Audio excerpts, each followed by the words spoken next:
Right then. We should be live. Okay, things are looking promising. Hopefully anyway. I will need to check in with people, to be honest, because I don't know whether or not the Windows update has decided that my settings are not more of a guideline than something to be actually followed.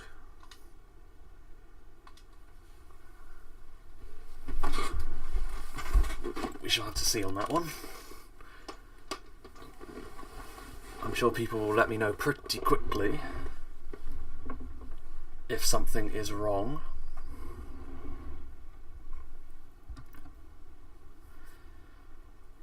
But apparently the connection is at least excellent, so even if the Windows update has decided to change a bunch of things, hopefully we don't need to worry too much about that.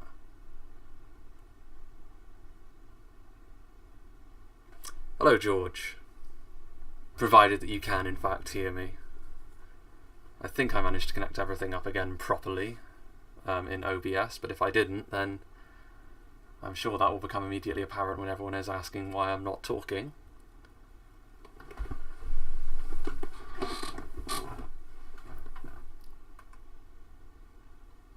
Okay, there we go.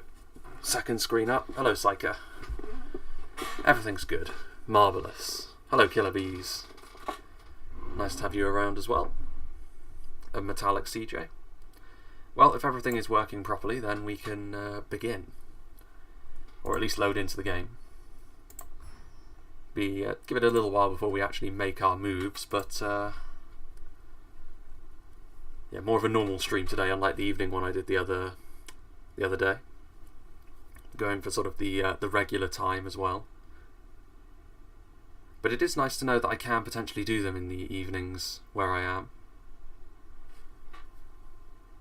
It is actually an option that I can utilise if my schedule is such that I need to.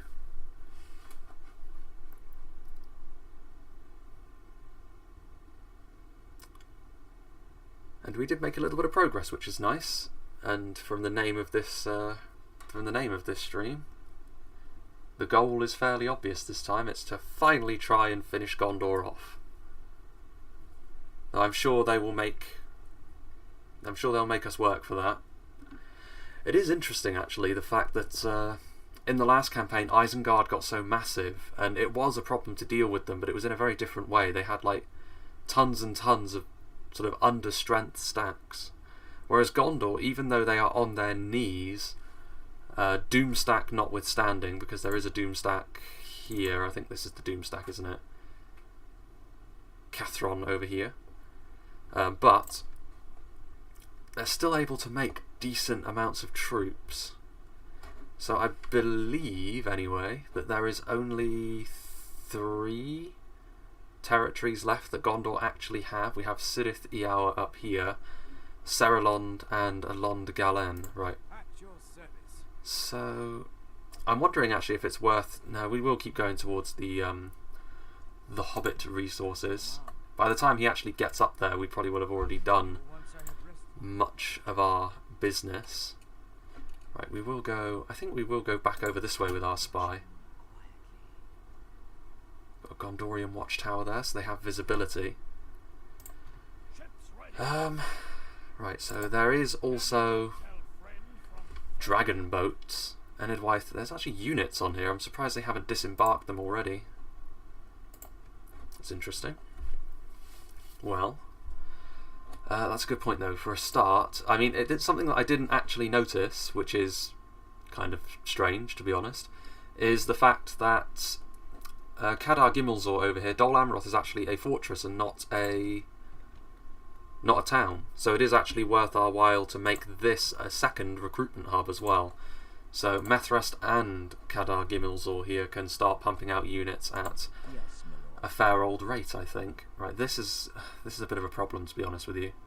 They're just roaming around in our territory, which is probably a sign that we need to deal with them, because we want to be moving freely through this region as much as we can. Right, that is... yeah, we'll deal with him. There really isn't any need to be guarding this area too much anymore, because Mordor isn't going to be making navies. and Gondor only has one port left, which I am currently blockading. And the only naval threat now is going to come from Ar-Adunaim, and hopefully we can get peace with them. I think it's because I was fighting directly against Gondor, and because of the way the diplomacy works. I'm also unreliable apparently, which is a shame, but by the time we get our diplomat over here, hopefully Gondor will be dead and they won't have sort of the need to assist their allies, so to speak. At least that's the great hope. So before we actually move off, what do we actually have in Gimmelkard's stack? I mean, that's... If Ethring is a settlement that has ballista towers, we will definitely be okay here. If it's not, then we still have... Again, these are very depleted, some of these. We could do with an armory. Could also do with a conscription camp, but this is a town, so we actually won't do that.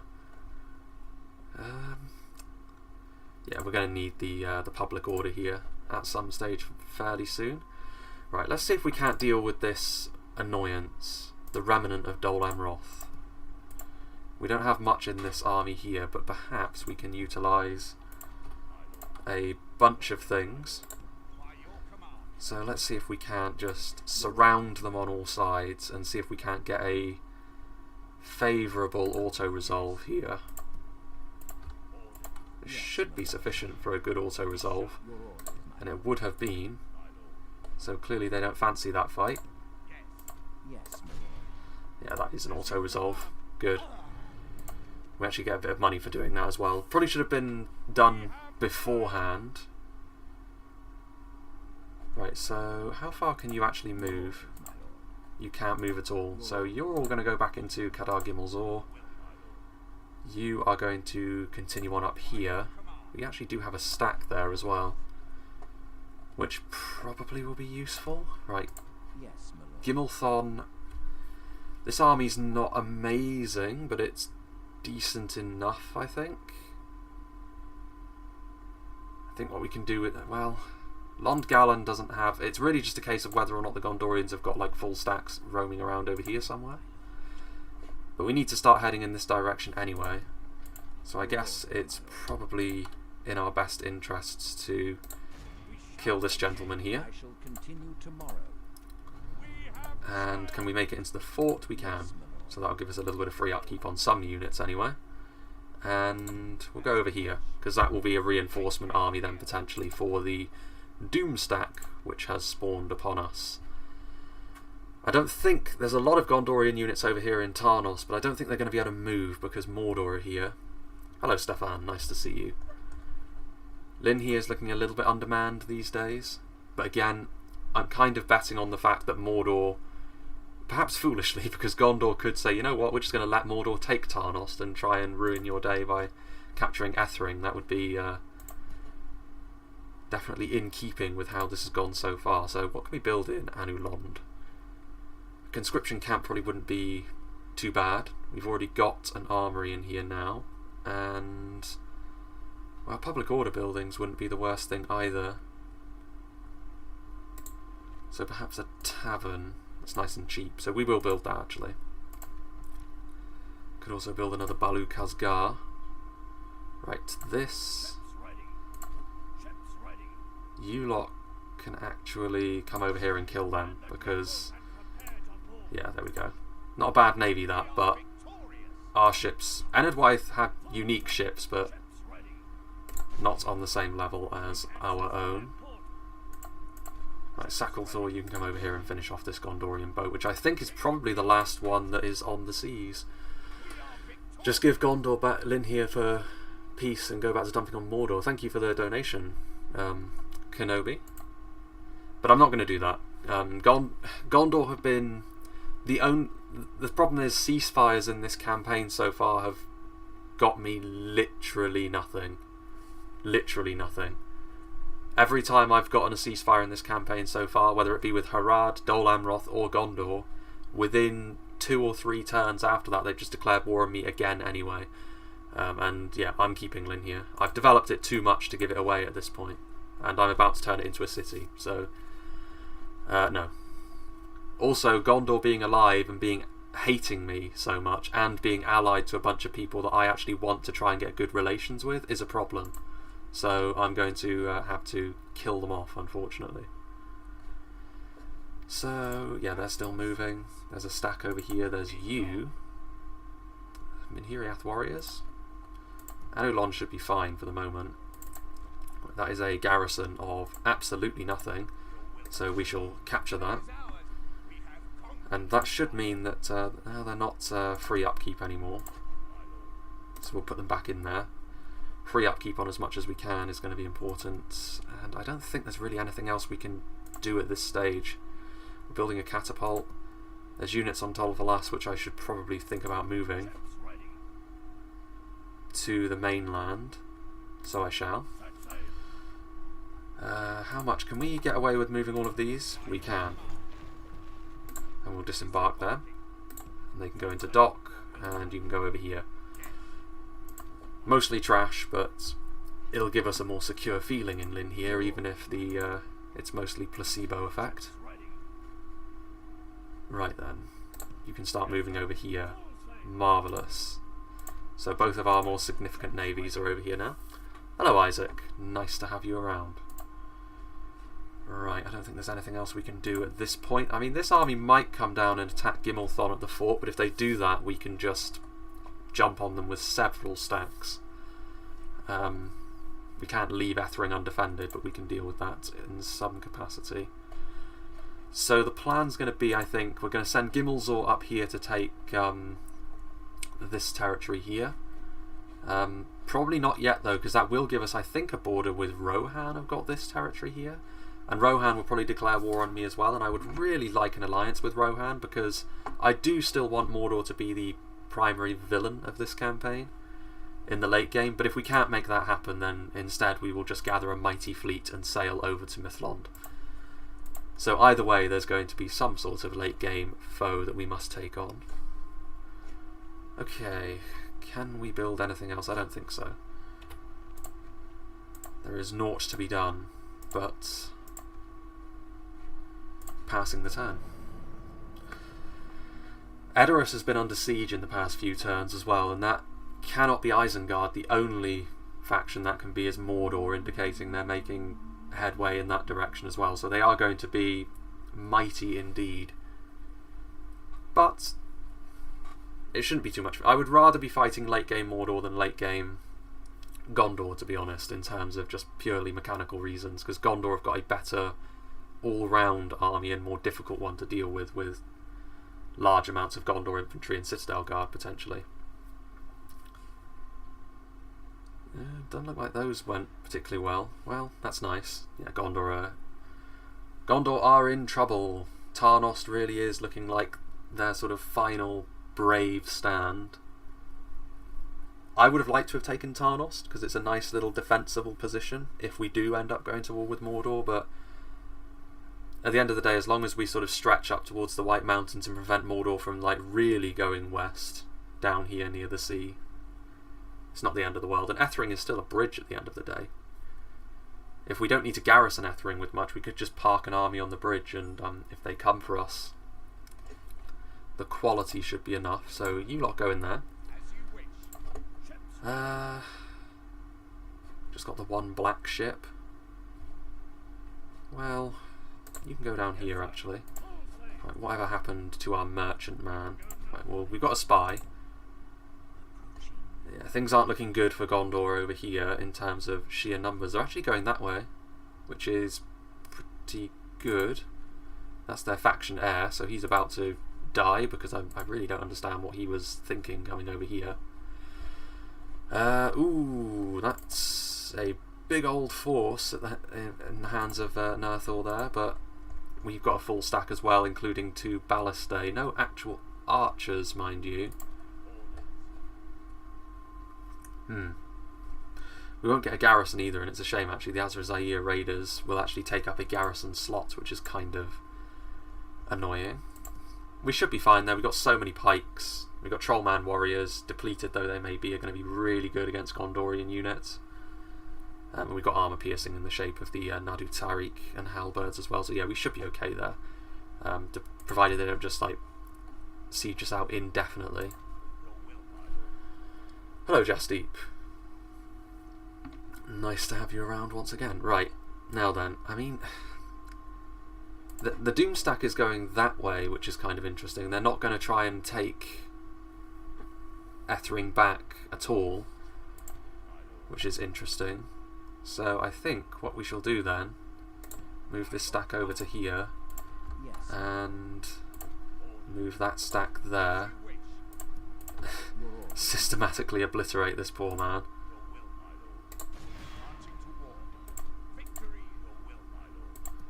That should be enough, right? Oh, there's another one there. Well, they will perish. Well hidden indeed. Right, there's some slightly more useful units in that army, to be honest with you, but I think we can probably get away with continuing to move towards Lond Galen, to be honest with you. So let's just creep forwards, make sure there's no roaming stacks of nonsense. Aha. Captain, you. We can actually still catch you, I think. Well, we can't, but... So this is their faction leader, Steward Angbor the Fearless. He is in command, but while there's a lot of stars going on here, unfortunately for them, they really don't have the numbers, and I will be able to continue to push forwards. And Gimmelcard, I think, can stay over here, but he doesn't need this many units with him. So these guys really need to come back down this direction to be retrained. Right, you can go in a Thalond so that it's happy. Is it normal that I'm more angry in teenage years? Yes, definitely, Jasdeep.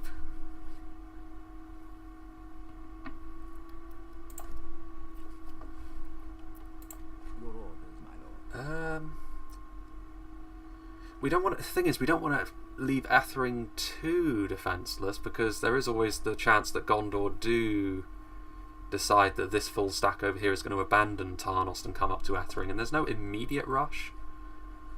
The only slight issue might be over here. Right, hang on a minute. So construction complete.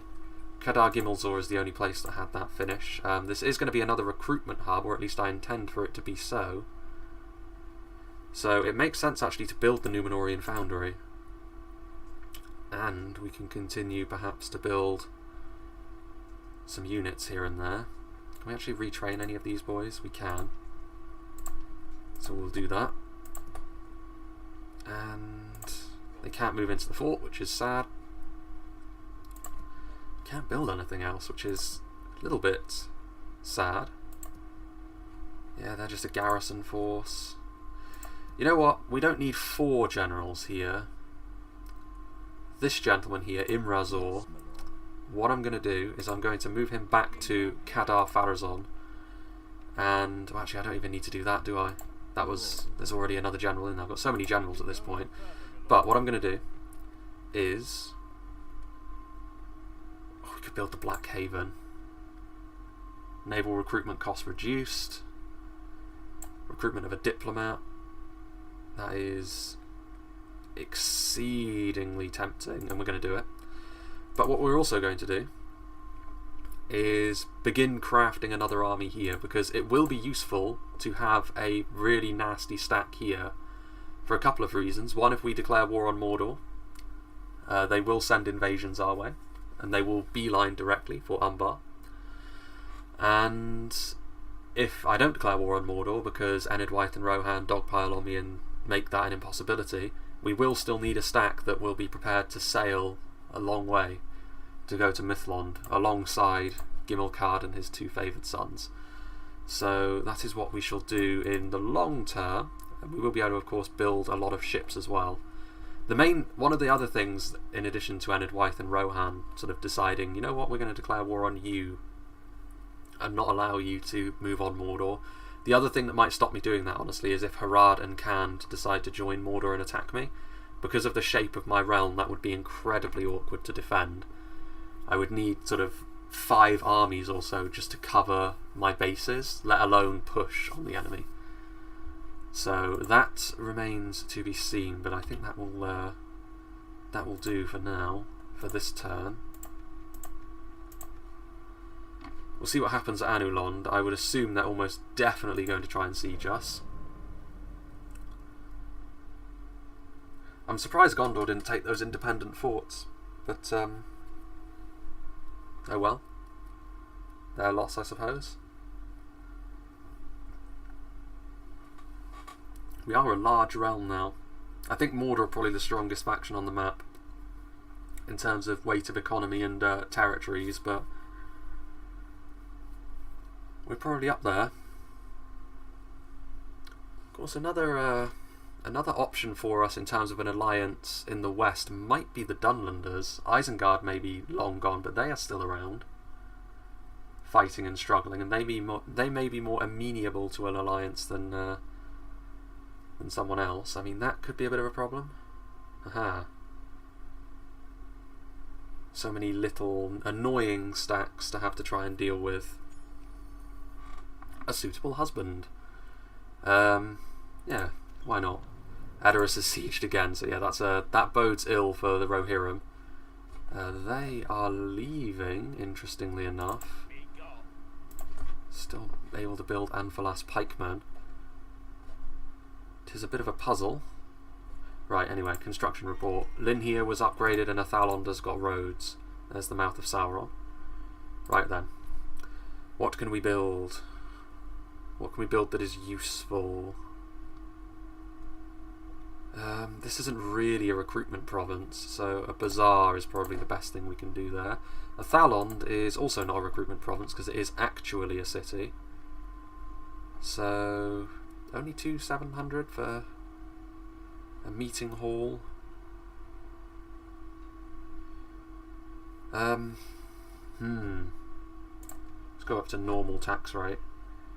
Get a little bit of extra cash. There's another Gondorian boat there. I wonder where they're building navies from then. They still have a territory up the Anduin? Hello, Kedar. Nice to have you around. And, well, no, we don't really need anything there, to be honest. The Thalond is just a place where there's 3 generals there. Those stars make me a little nervous, honestly, but, right. Ennard Wythe appear to be leaving the area, which I can't say I'm too sad to see. This is our diplomat, you can go this way. Right, can we actually... Again, the culture increase is really what's killing me here. I think from now what we're going to do is just start exterminating settlements, as distasteful as that may be. I think it's kind of a necessity at this point in time. We'll go for a couple more units of Rosadan bowmen. That certainly can't help. And we were also going to start with the crafting of a mighty army here. So we can build Ar-Adunaim arms, and we'll go for some faithful and a couple of units of Nadu Tariq for now. And maybe a couple of units of halberds too. We could go for some boats, but we don't need them yet. And we can also move some of our ships further down, like... Maybe not them, because we don't want a Balu Khazgar heading up our glorious fleet. You, however, will be more useful. Sacklethor, you can come over here and kill this fool.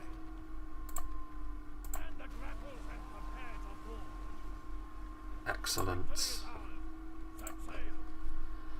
When's my birthday? It's in late January, which is a time of year when nothing else is really going on, so it's got that going for it, even if January is rather a sort of a dull month other than that. Barad Khan. Barad Khan. That's going to ruin public order, so I won't do that. It's not a recruitment province anyway. Yeah, we don't really need to do anything like that. We're at the point in the campaign now where micromanaging several places isn't really worth the time investment. I would like to move on from this place, if possible, and actually we can kind of do that now, with the fact that we can garrison it with Azra Zair. Yes. Right, let's kill this man.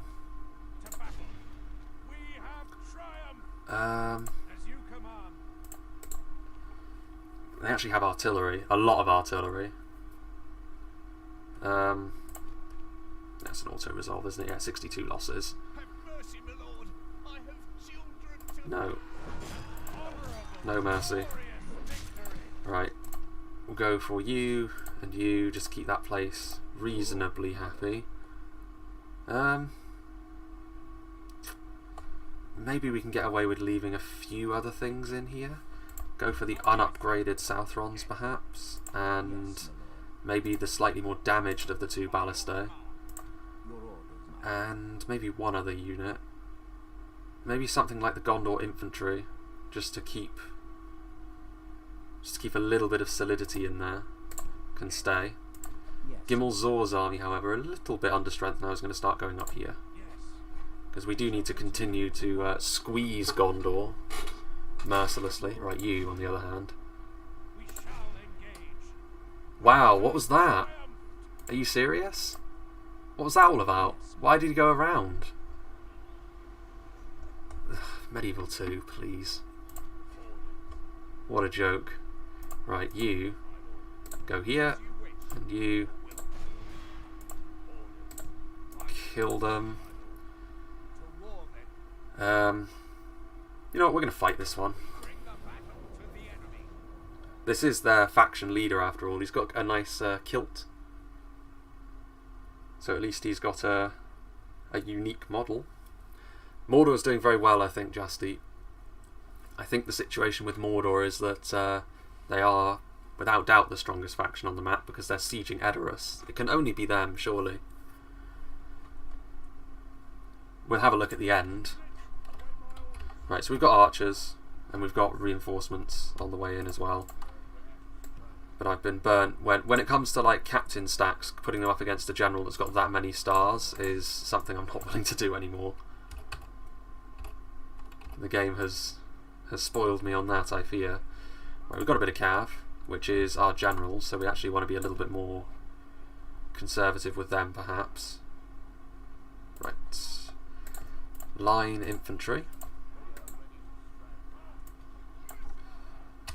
We'll go in behind there. Shock infantry. I think they are probably on foot.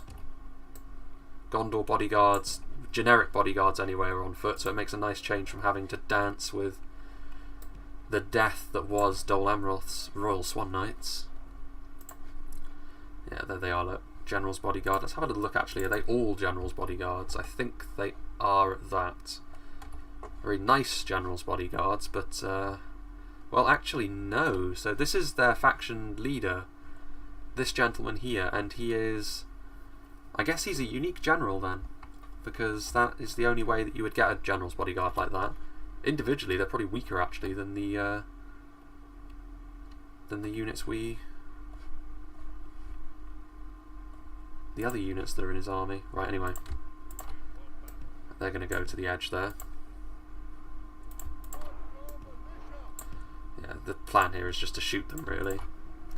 Cavalry bodyguards are really the problem, because they can still, even in a surefire victory such as this, they can still be a real nightmare. And I suppose there are 3 of them, 2 regular General's bodyguards and Lamadon clansmen. Not exactly the unit you want as a General's bodyguard, to be honest. I mean, they're good and they are fully upgraded, but they're not really going to be the heroes that Gondor need here, and this is going to be the death of yet another steward of Gondor. They brought it upon themselves. They could have lasted longer into the campaign. Hello, Jurgen. To be fair, I guess it wasn't actually their fault that the campaign worked in the way that it ended up doing. I suppose it was actually a case of, ooh, we've got Amrothian squires. Here we are. We actually haven't seen these guys in terms of their battle model yet, and they look very nice indeed. I don't think we can get the better Dol Amroth cavalry. I think this is the best Dol Amroth cav we can get, but they're still good. They're better than the militia cav of Gondor, and ooh. Hold your horses there, gentlemen. Go after them. Still not in range, eh? That's a bit surprising. Will you go over there? And you, I guess, just form up here. But I think the Amarothian Squires are sort of on a similar level to like the Pinneth Galen Cavalry, which is pretty good. Reasonably tanky, if nothing else. Right, can we... Right. These guys should be pretty efficient. They're not going to win against General's bodyguards, but they will do reasonably nicely. Yeah, they're going to go up to the hill, aren't they? Again, this is the problem with having like fully infantry-based armies. You are a little bit slower than you would like, but it is quite Numenorian. Well renowned for heavy infantry after all. Although, in terms of infantry actually, this army hasn't got much in the way of heavy infantry at all. Right. You trudge your way over here. And we will have you and you. We won't risk our general. He can just sort of stick around here at the back. What is that? More archers, eh? Hopefully they charge on like the Royal Knights. Yeah, I think that was just a terrain thing. The Royal Knights are not really designed for that anyway. What the Royal Knights would be quite useful for if we do end up going up against Mordor, I don't think they'd win, but the Royal Knights would actually be... They would at least not get slaughtered by the Temple Knights, I don't think. They would still lose, I think, but I think it would be decent, that.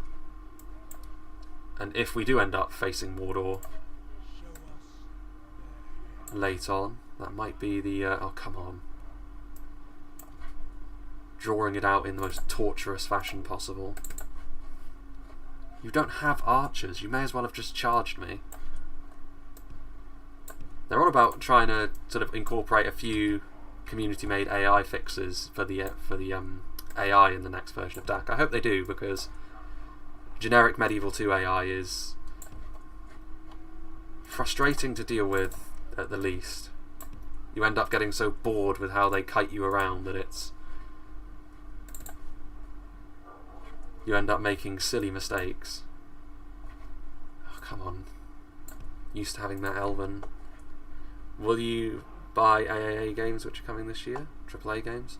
Don't know really. Cyberpunk's the obvious one, but I'm not sure whether I'm going to get that immediately because my system can't run it on full. Well, not even on... I have like the bare minimum of what's required. I'm not sure really. I was thinking about getting Amnesia Rebirth because I did play The Dark Descent and enjoyed it greatly.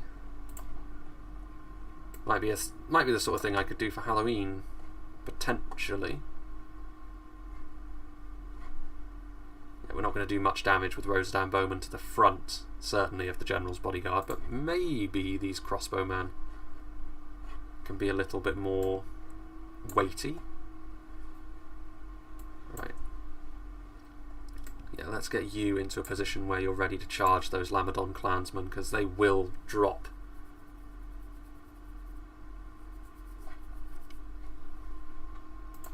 Quickly. The crossbows should do decently as well. They fire very slowly, but we may as well use up all of our ammunition here.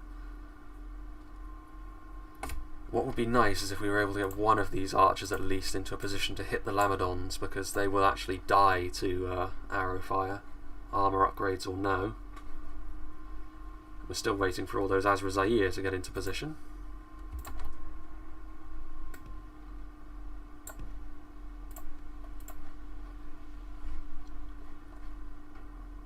They were so comfy in their own right. Yeah, I really liked The Dark Descent. It was a very good game. So I'm wondering what the general consensus on Rebirth is going to be. If it's good, then... Okay, here we go. Let's roll in. Right. So they are coming for us. We will get you into place. We shall roll forwards with you as well. And warriors, go out around the flank.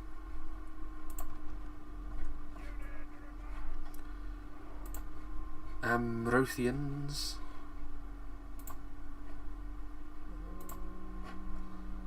At least they're moving forward now.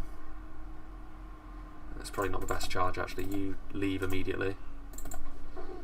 But that's nice. Got a few crossbow volleys as well, which is always appreciated. keep firing into the Lamedons. Rosedans, you charge in there. Yeah, you just charge in there actually as well. Right.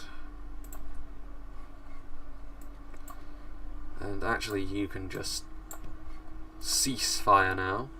The battle is very much in our favor. You charge in.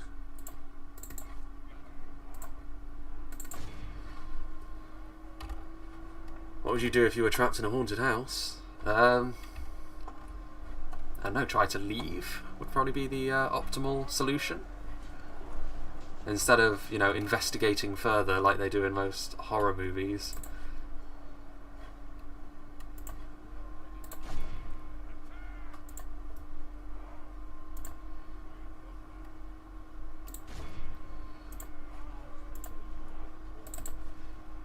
That wasn't the best idea, that, to try and pull through with those Amarothian squires, but it'll get in the way of them at least.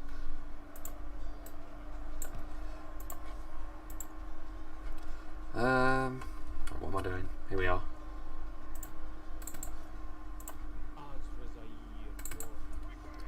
You know what, we can actually just move you into place over here. Where on earth are they going? Nowhere is the answer. Nowhere fast. So we're just going to charge into them with our militia. Right, here we go. Axes raised. Should be enough to do a decent amount of damage. That's the problem with shock infantry and Med 2 as well. Like, only the front ranks charge sometimes, which is frustrating because mass is a huge part of how you can do damage with your cav. And the same does apply to the infantry. Right. Point blankers. Okay, let's see if we can't charge them down. I mean, they're all stuck.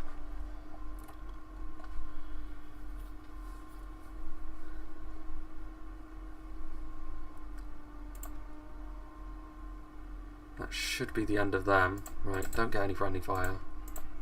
No, they actually did withstand that, which is a little bit antagonizing. Okay, we'll just shoot them then.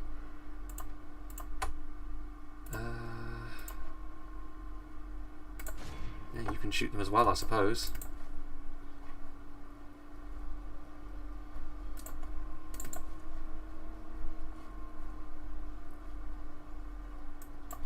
As soon as they're in range, I guess we'll take some pot shots with the crossbows. Really going very poorly for the Lamedons. There we go.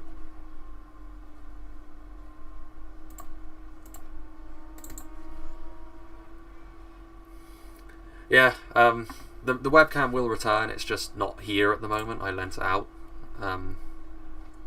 It will return probably in within a couple of weeks or so. Right.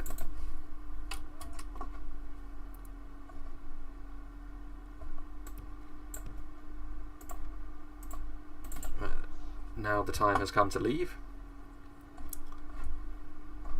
Guess we'll have to charge into them with the militia once again. At least we will get out of there. There we go. And that is their faction leader. Yeah, we'll end the battle there. That's all that needs to be done. These are captain stacks anyway. Where do you use the music that you use in Third Age battle replays? Oh, a few places. Mostly it's from Total War games. Like, a lot of them are from Med 2. A couple are from Attila. And there are a couple from other places as well, like Divinity 2 and Crusader Kings 2. Steward of Gondor is dead. Enemy camp sacked. There we go. So, yes, it's probably actually within our best interest to keep moving down this way because that Doom stack is up there somewhere and they could decide to come down here and try and attack Gimmelthon. So if he's got reinforcements on hand quickly, that will be for the best, I think. If they double back and go for a Thalond, that will be frustrating. We'll deal with that when the time comes. Right, and I think that's all we can do for now. Lynn here is... I mean, we can build stuff, but it's trash. Well, That's not trash. We'll build a ballista. Why not? We'll need siege equipment if we want to attack Mordor, so it pays to be prepared in that sense, I suppose. And Numenorian Foundry is still being built. We still need other things here. A Dark Shrine probably wouldn't go amiss, but there's no sense in building that at the moment, so I guess we will just pass the turn. These final Gondor towns we will exterminate populace, I think, because enough is enough when it comes to trying to change this culture. Which type of movie would I direct if I were given the choice? Not sure, really.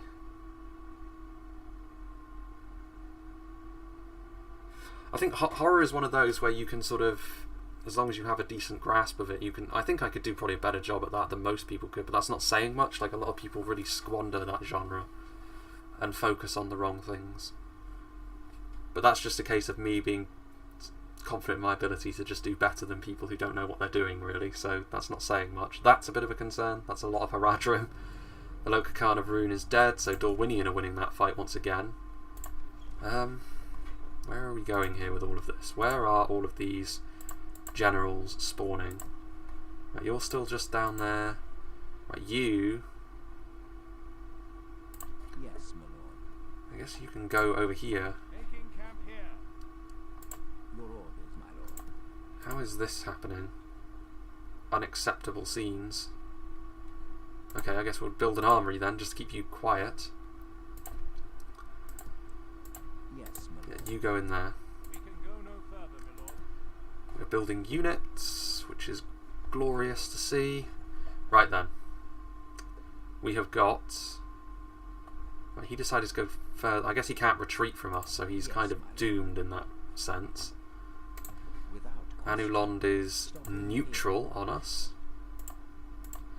Right, we actually can make it. Is it worth making it, though? Oh, yes, indeed it is. We shall prevail. Right, we could assault it immediately. Which is probably worth doing, because it gives Gondor one less settlement to actually build random bits and pieces to attack us with. How can I hear the music you always use? I could list the tracks, although to be fair, with some of them I actually can't recall the names, because in the sound files that I've got, I've just put them as sort of Total War backing track 1, 2, 3, 4, 5, so some of them I can't remember the name of, so I'd have to actually look for some of them, but I could give a list for people who are curious. I'd need to actually have a look through them. There's about like 15 or so in total that I use, I'm pretty sure, in various compositions. How much are we likely to lose by auto-resolving? It's probably not that much, right? There is a stack in here, but it's not huge. Well, we've got a little bit actually of leeway here, so what I'm going to do is... Okay, that's 2 turns. We will siege them for a single turn. It'll stop them from building more units as well. I don't know where that doom stack went, but it's up here somehow, which maybe it is worth attacking now. We'll see. I may have done myself in rather there. Right, you. Right, now you perish. Honorable, glorious victory. And... Glory, honor. I don't think we can actually take that fort because there's actually a garrison in there, but we'll siege it, I suppose. Ah, hello. Yes, my lord. Ooh, that's a big old stack. A big old stack of units which are of mixed quality. Okay, well, you. Marching to war. Your will, my lord. Yeah, we'll, War. We are victorious. you go over here. And you go over there. So we've got a lot of units. A lot of it is Azra's garbage, but they can just throw themselves against the enemy. Echo. Oh. Well, that being the case, let me just tab out and I will fix that momentarily. Right then.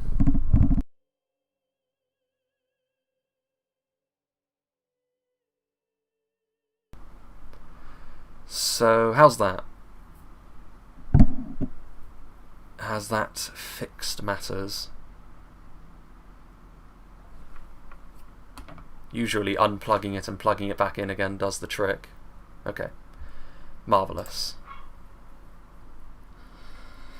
And now this could... Well, there's another Gondor stack roaming around somewhere. It's like I said, like Gondor have been... Isengard, despite having tons more territory in the last campaign, had to send like broken stacks at us, basically, in large numbers, but broken nonetheless. Even on their knees, Gondor are still able to craft armies that are big in size. Admittedly, though, it is kind of deceptive because we're past the barracks event now and Gondor is still throwing militia in large quantities and mercenaries at us. They've probably hired all the mercenaries in this region. So, yeah, let's do it. It's going to be an interesting battle, this, because a lot of our units are probably going to get squashed because they're Azra-Zair. Allow this army to be controlled by the AI. To be fair, I don't really care about these captain stacks.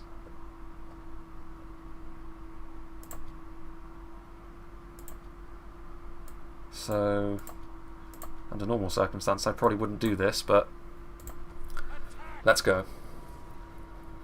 Let's handle things. Which movie genre is your favourite? I don't really...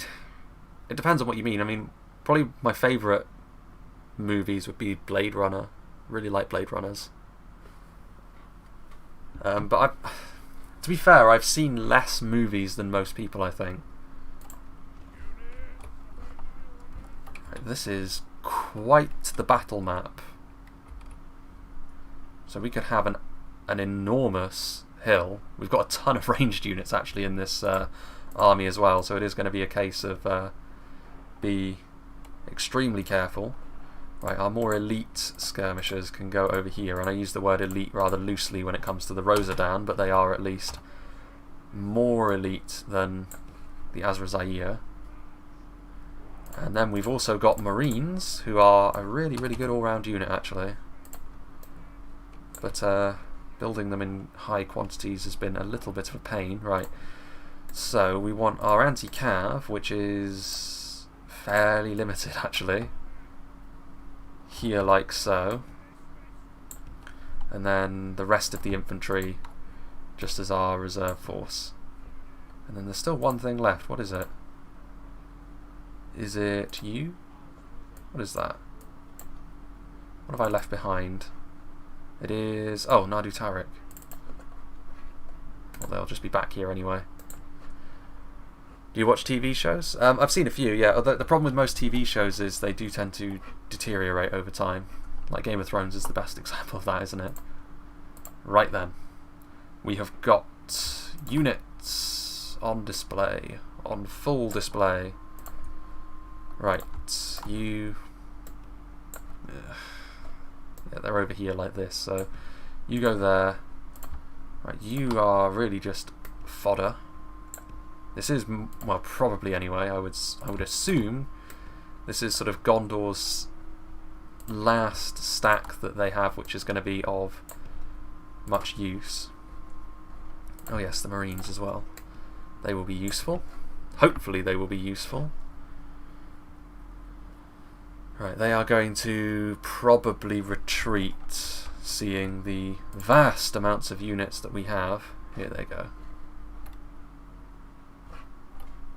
Azra-Zair raiders, the AI can do with them as they please.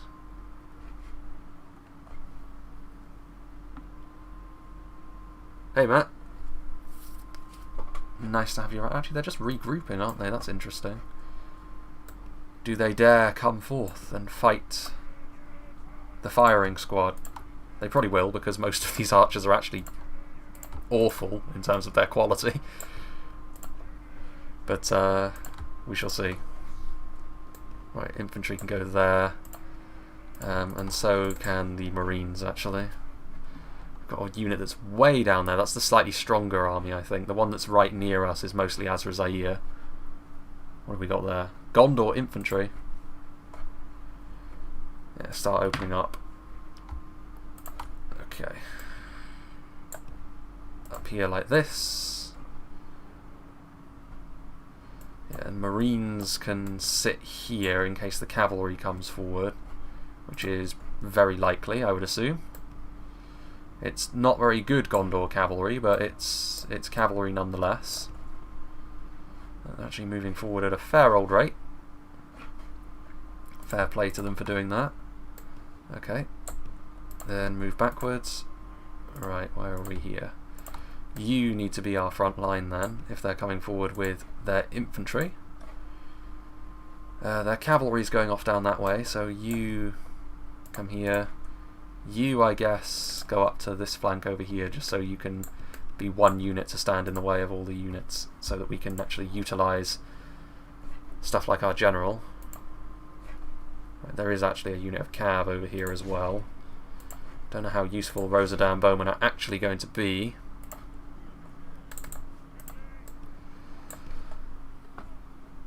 Right, there be Gondor cavalry everywhere actually, and some of it is Peneth Galen.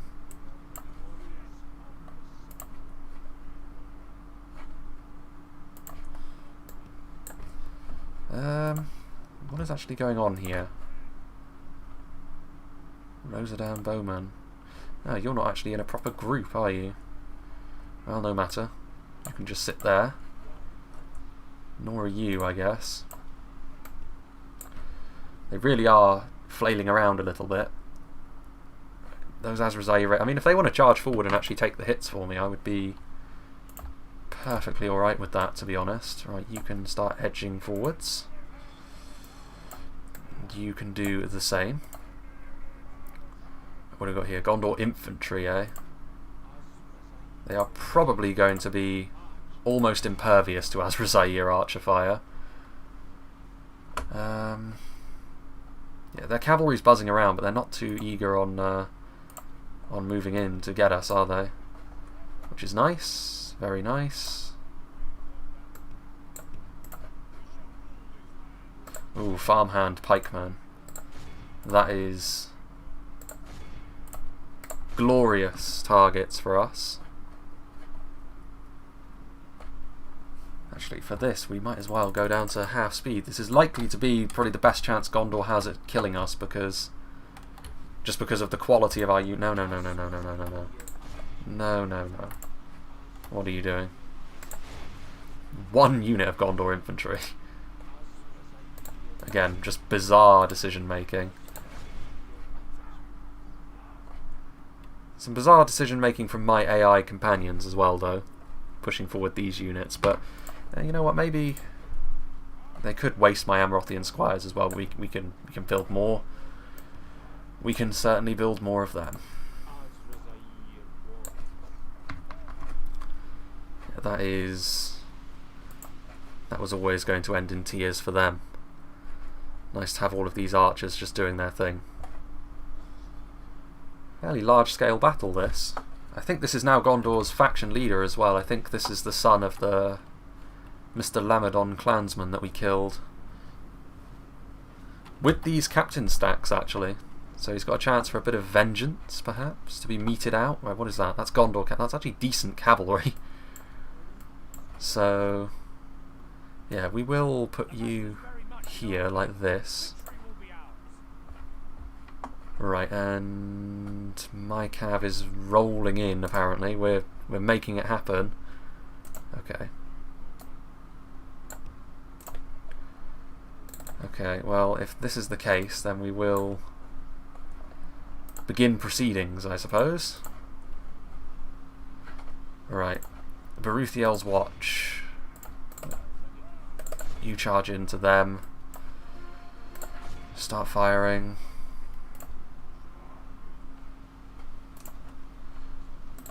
Now we can start firing in with our Azrazair over here on the units that deign to come forth.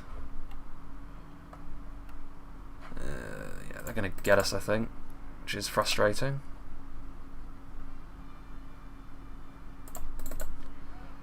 The general's on that side of things, though. They might get caught up on that spear. No, there's not enough of them. Okay, well, throw your javelins in then.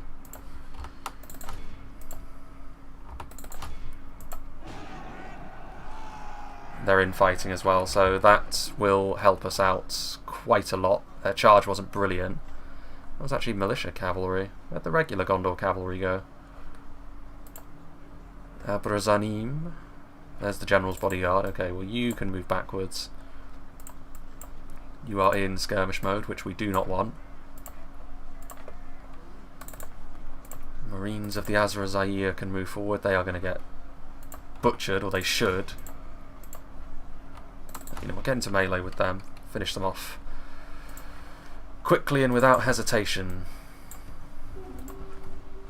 Impressive performance from the Gondorians thus far. Yeah, they charge right into braced halberds. Territorial guardsmen. Okay. Ar-Adunaim can take on them with warriors. And then there's still the whole other army. We're going to win, it's just a case of whether or not we can be as efficient as possible. Okay, with that we can pull them out, I think. Be nice actually to have them up on this hill. Right. Javelin boys. This is probably the more dangerous part of the map, but there really is no need to be concerned. Right, yeah, you territorial guardsmen against Naru Royal Guard. The discrepancy in spear quality there is extremely stark. Marines are probably going to get caught out. Rosadan footmen are just there. Right, organise yourselves a little bit better. The cavalry, I think, is still trying to go for them, but yeah, they are. They're just pulling through my Rosadan bowmen, which I suppose you can't be too surprised about. General's bodyguard is here, so we want our Ar-Adunaim actually to get out of there.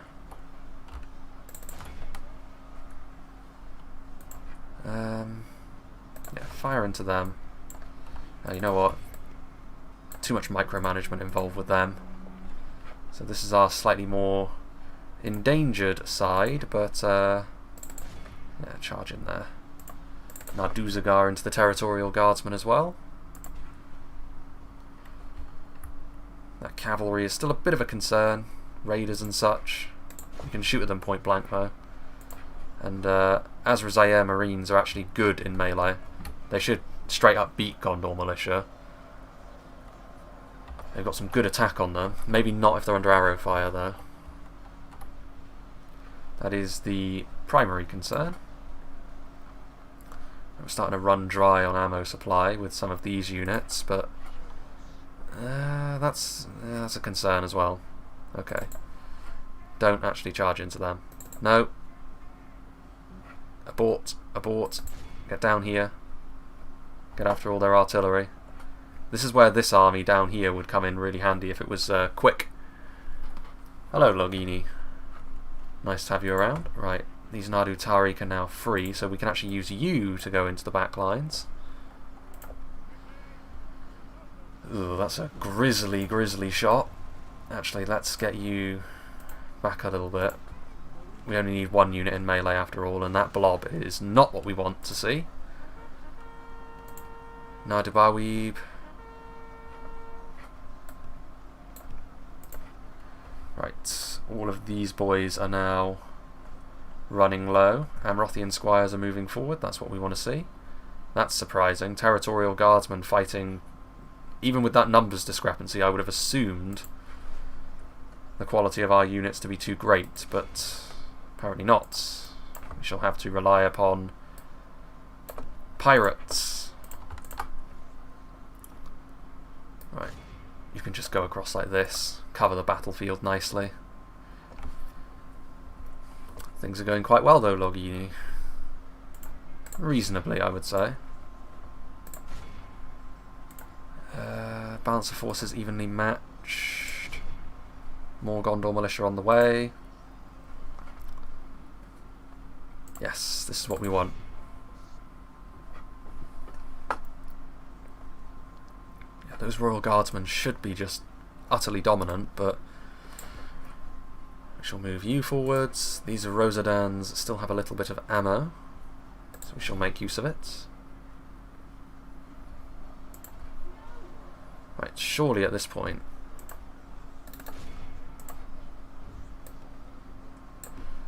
you go in there. You, I guess, just go in behind enemy. Well, go after those territorial guardsmen.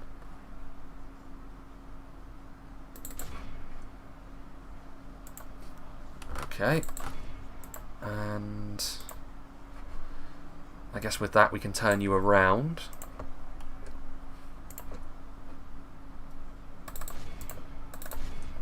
Azrazair archers are by far and away the most dreadful unit I have in melee, but at this point just swarming them with all of this is going to be useful. How is the catapult crew defeating axemen in melee, I ask you? And the AI are using cavalry, which is nice, getting into the Blackroot Vale archers. Actually doing some good things. Who'd have thought it?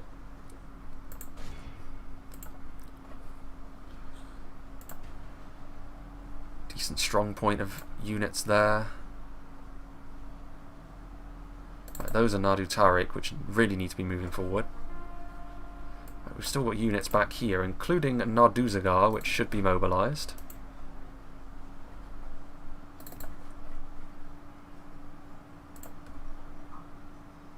And the Nadu Tariq can, I guess, chase down the Blackroot Vale archers, to be honest. They'll do a decent amount of damage. If we don't... Not impressed. Drop my iced coffee all over the side of my bed and carpet. Oh man. Quite the clean-up job. Getting stuff on your bed sheets is always the worst as well, because you need to sort of completely get them off, and it's a whole process. Right, what have we got here? We've got 3 spearmen apparently. I guess you just go after them. Narduzagar. Yeah, they're running now, which is glorious. Balance of forces evenly matched. Disgusting behaviour. Right, Rosadans. There's 1 Gondor cavalry militia still being a pain in our rear. Right.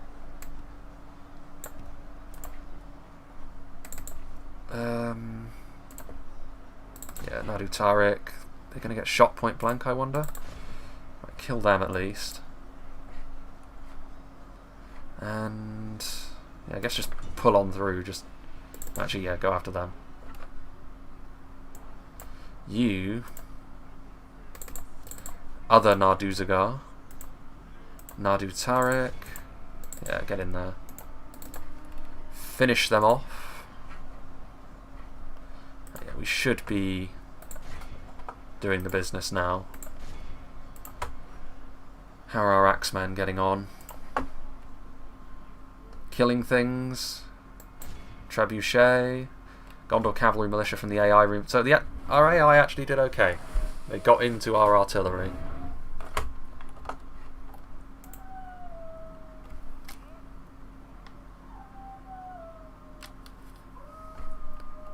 I hear the dog howling downstairs. For those curious, that's because one of our 2 dogs has gone to the vets to have a basically it's their vet appointment just to see how they are, but not the other one. So that one's been left behind, and obviously it's not happy about it. Is Halloween big in the UK? Reasonably. Probably not this year though. You can't do anything this year. Right. We do need to get units into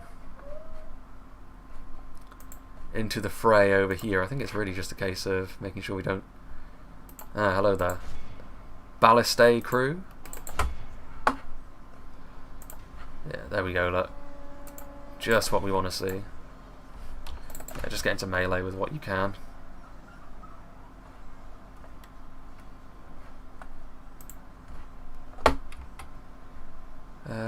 Yeah, this is going to be pretty good. I mean, as soon as the Gondorian general dies, this whole army disintegrates, and the general's over here. And to be fair, he's fighting off against a lot of trash quality units, which is why he's still alive, but he's been bogged down in all of this garbage for a while. Only 23% of our army gone. numbers could be better, but can't expect too much from Azra-Zair. Yeah, they're done for. And that should be that for these guys. Actually, you at the back, Narrow Iro Royal Guard, you can just move on somewhere back there, I suppose. They're victorious. We might kill off the whole army before the general actually dies, which is interesting. See if they can get some kills. Everything's routing. It is pretty much just the general left fighting, I would assume. Do we have any free Narduzagar? Indeed we do. Get in there. Where is the general? He must be in here. Is that him? So Narduzagar might be just the ticket. The Nardubawi probably will do pretty well as also.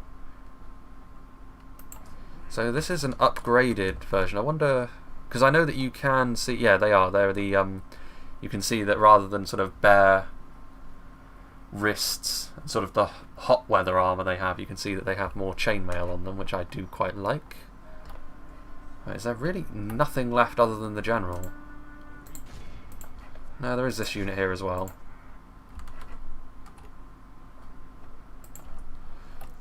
The superior speed of the Azra-Zair has meant we have actually caught them as well. Well, that being the case, hunt them down. Have a field day. And that's going to be that. So now it's just a case of waiting for the general to perish. Hopefully with some Narduzagar in there he will. A little bit more quickly than he did. He's probably just getting stun locked to death, so... But that will, I think... There is still that other Doom stack that spawned. If we continue like this, we will smash the Been playing any Union lately? What's Union? enemy general lies dead. Teach him to ride to There we go. This is a clear That will be the end. Yeah, everything else on the field was dead. He was literally the last man standing. 864 losses, but again, with highly Azra-Zair focused armies like this, that doesn't really... been watching any Union lately.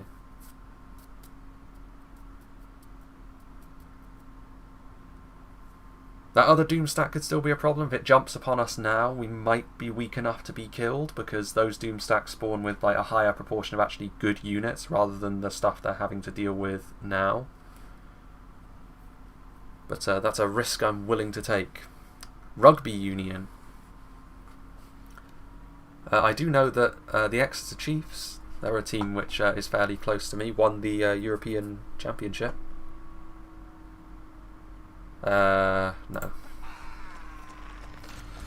And they are slain upon the fields. We have triumphed. We have indeed.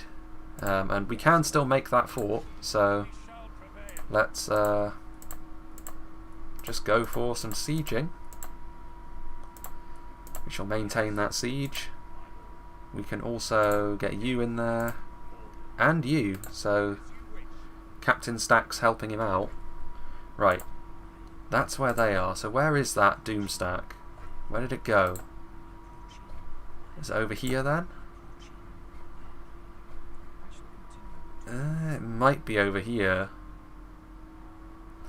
I'm half tempted to actually send the merchant back for a turn, and I will. He doesn't have a huge amount of vision. I can't imagine they've gone off the beaten path, though. They may have gone down here as well, which is potentially bad, because they will be able to take Anulond, even with the... Oh, there is actually a general in here. That's where he was. Well, excellent. He can stay there as long as he wishes. Right then. Ethering. We're building something there. Building something... Actually, no, we're not building anything in Athalond. We should. It might be worth actually going for something like a meeting hall, just to give some free upkeep potentially for units that we garrison. Building something there. Not building anything in Methrust, which is a mistake. We definitely need to be doing that. A Great Hall. Yes, we shall do that at once. I think, yep. We're starting to get up to the point now where we can recruit Ar-Adunaim from this territory as well, which is what we want to see. We'll recruit another unit of Rosedown Halberds. Really interested to see what the Seaward Spearmen look like. Ships ready. Ah, yes, that's a good point. We need to continue Yes. doing our thing down here, which I think we already are, but we have another couple of recruitment slots, which we shall spend on... I think Ar-Adunaim armsmen. We will also need a piece of artillery to go in this army, so we will also go for a ballista. Get yourself some watchtowers. Yes, well, to be fair, most of our territory is actually...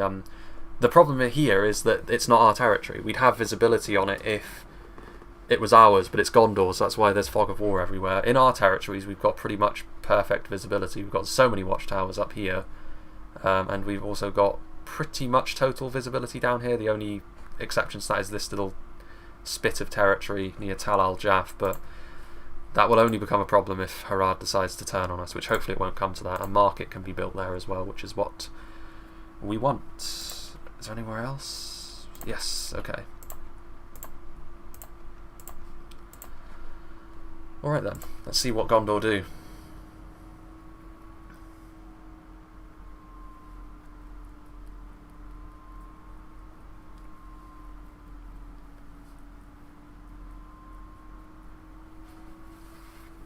Yeah, I think exterminating the populace is probably the best way, because it will allow us to take these territories without having to garrison them for as long. And economy-wise, I think we are already set up quite nicely, so we don't really need to worry too much about that. What is this? Enid Wyeth, back for more, back again. Still losing money from Anulond. I assume that's because of the blockade, but that is some serious Haradrim action. It would be really, really good if they would turn on Mordor with me. That would be lovely. Right, we need to retrain you. And what else can we build, I wonder? What else? We will need some ranged units, I suppose, but we can pick them up elsewhere. Let's go for...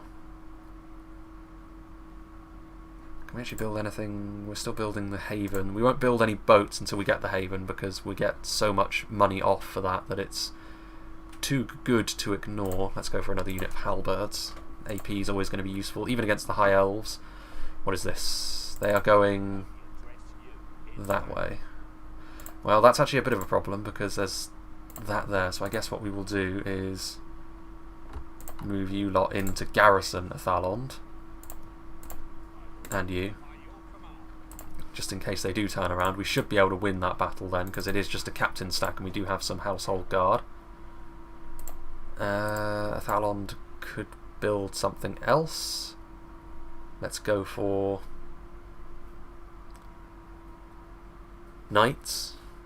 Oh, Royal Knights. Could build a couple of units of them, because if it is an invasion of Mithlond we're going for, then High Elven Cavalry, well, even if we do build the Royal Knights, though, if we come up against the Elder Enway Cavalry, it's going to be horrid to go up against them, but perhaps we shall see. Rosedans. Is it really worth building roads? I mean, I guess it is. It's a fairly... Well, actually, is it? That's a tiny province, isn't it? Athalond. It's barely worth building roads. Right, well, construction report. Anulond and Ethring have also got some wiggle room now. Ethring in particular, as much as this isn't going to be a recruitment problem, or a Dark Sanctuary, definitely, we need that culture to spread. We'll go for fountains because they're cheap, and we need public order. Right, you shall assault. This is going to be an auto-resolve, yes. Captain General, so that was their faction heir as well. Easy enough. A problem I have is that I only watch 2 different people's stat campaigns and both upload Ar-Adunaim, and I'm not a big fan of the faction. Ah, you must... Izzy, yes. He's having like similar problems to me though, because he's, well, in a very different way. He had to restart because he chose to attack down here first, because I did skim through his campaign. And he too met his demise at the hands of Dol Amroth, which Like when you're dealing with your lower tier stuff, like you have to at the start, Dol Amros's cavalry is so awkward to deal with. If you don't like specifically only build like Rosadan, footmen, and halberds, and even then they stay alive for a long time. So yeah, we've got a lot of Rosadan here with full upgrades as well. You love to see it. What else do we want? I guess nothing from this army at the moment. I mean, go for another unit of Amrothian squires. They'll be useful. But yeah, he's on turn 60 and his realm is still like hasn't fully taken off yet. He's in a decent position though. He's just gonna have to. It's gonna be one of those campaigns where he's having to fight on all sides. But I gotta be honest, I like the Ar-Adunaim as a faction. Like they do tick my boxes certainly. Right, Lond Gallen can be sieged, which we shall do promptly. And yeah, we shall maintain the siege. They will probably be more useful, so you can come down here as well. They can occupy the fort just to give us some free upkeep on our trash. To be fair, we can probably get away with merging some of these now at this point. They are very depleted. We won't really need them for that much longer anyway. Right, what on earth is going on with this Doomstack? Was that the Doomstack that we just fought, or have they? Did they split their Doomstack up into little pieces and are now... I mean, it's possible because I don't see where they... Well, Amphalas, so they built them. Does it still count as a legion of a place if a Doomstack spawns in it, though? Maybe that's the issue. Well, for a start, we need to deal with this. This might be another auto-resolve, to be honest. Yeah, it is an auto-resolve because if it's Ballista Towers, it'll be a nightmare. 281 losses. So we're starting to take a few losses on the poor Southrons at this point. They've come a long way from home. Right, yeah, we will exterminate the populace and repair all these buildings. So the culture of this place should be... Well, it's lower, I think. But we also need to construct a Dark Sanctuary the moment we get the option to. What is this?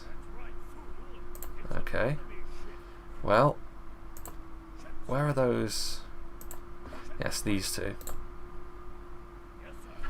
We'll let them blockade us for a little longer. Anulond is something we can build a building in now. Militia Armory might not be the worst idea. We need this place to be defensible. It's a lot of money to spend on a place that we probably won't need a garrison for, though. And even if we do need a garrison, it'll be within the next couple of turns, so probably not useful. Trade routes, this is a big region, so that's a lot of cash, though, again. We do need to be careful not to overspend. We'll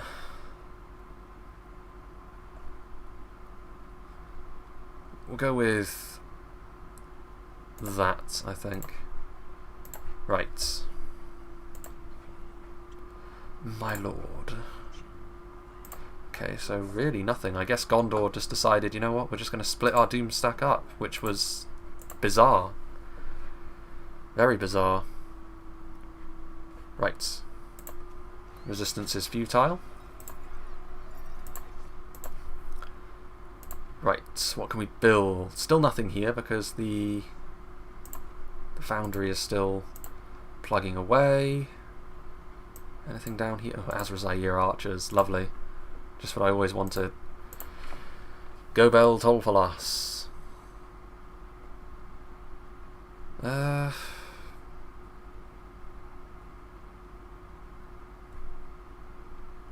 It's really not worth building anything there. It is worth, well, probably worth building some basic units, if nothing else. But it's a pain in the ass to ferry them back and forth. As much as I was going to make Tolfalas a recruitment hub, like in an emergency, I suppose it could be. So let's go for a Warlord's Hall. You go in there. So you are still being... Well, you'll be retrained next, I guess. Okay. Well, I guess it's just a case of slow and steady wins the race against Gondor. And then we make our decision. Be interesting to see if Enid Wyeth take peace immediately. Because I think they were at war with Dunland, I think. I don't know how much land they actually have left. I mean, if they have just like 1 or 2 provinces down here, like I'll probably take their territories, but we'll have to wait and see on that one.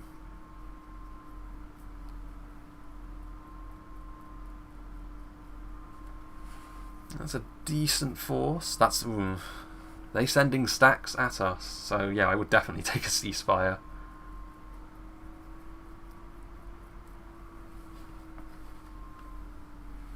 Mordor still haven't taken Tarnost, have they?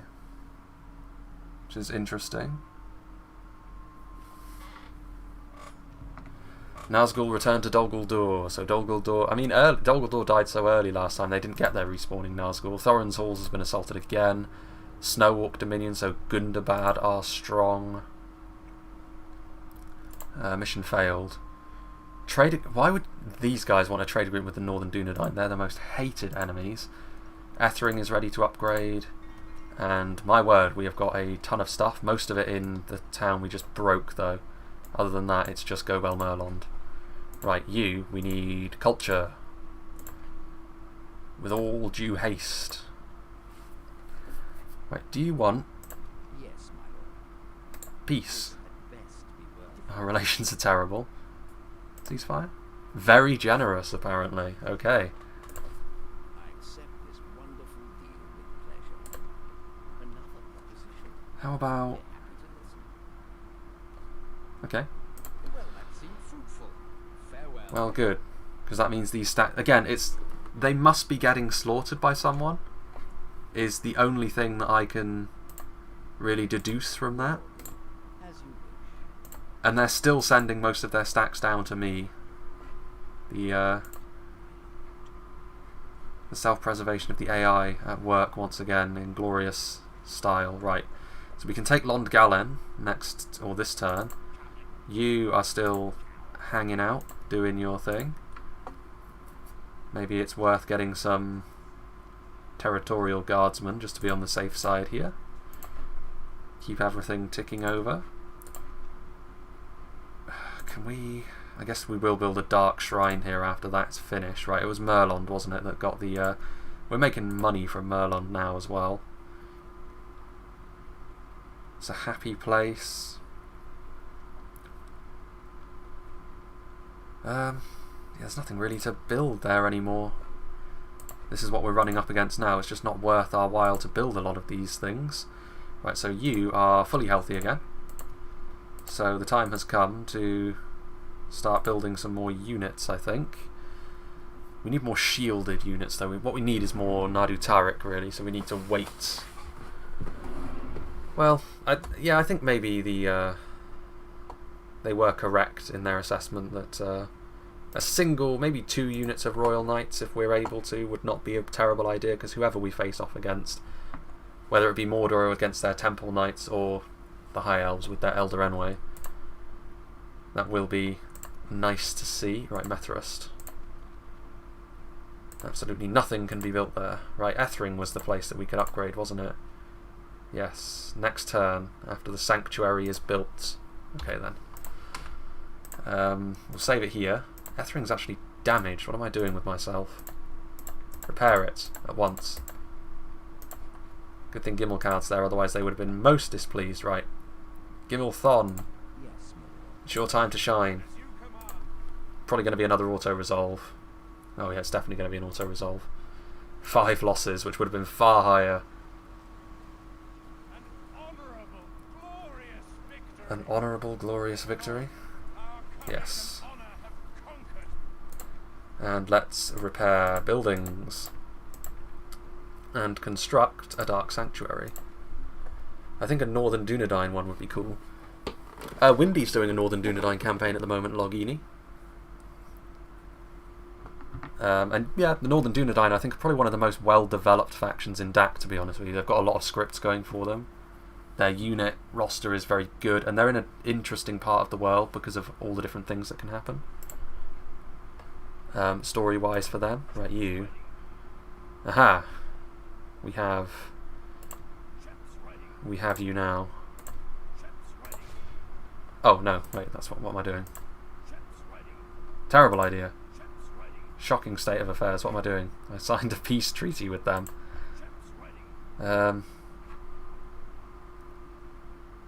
Is there anything... Some of these, like... I think, honestly, I'm going to disband some of them. Because that, as a defensive navy, is going to be much better than anything Anedwyth can throw at us anyway. And you... Yeah, we need less upkeep on certain things at this point. Less.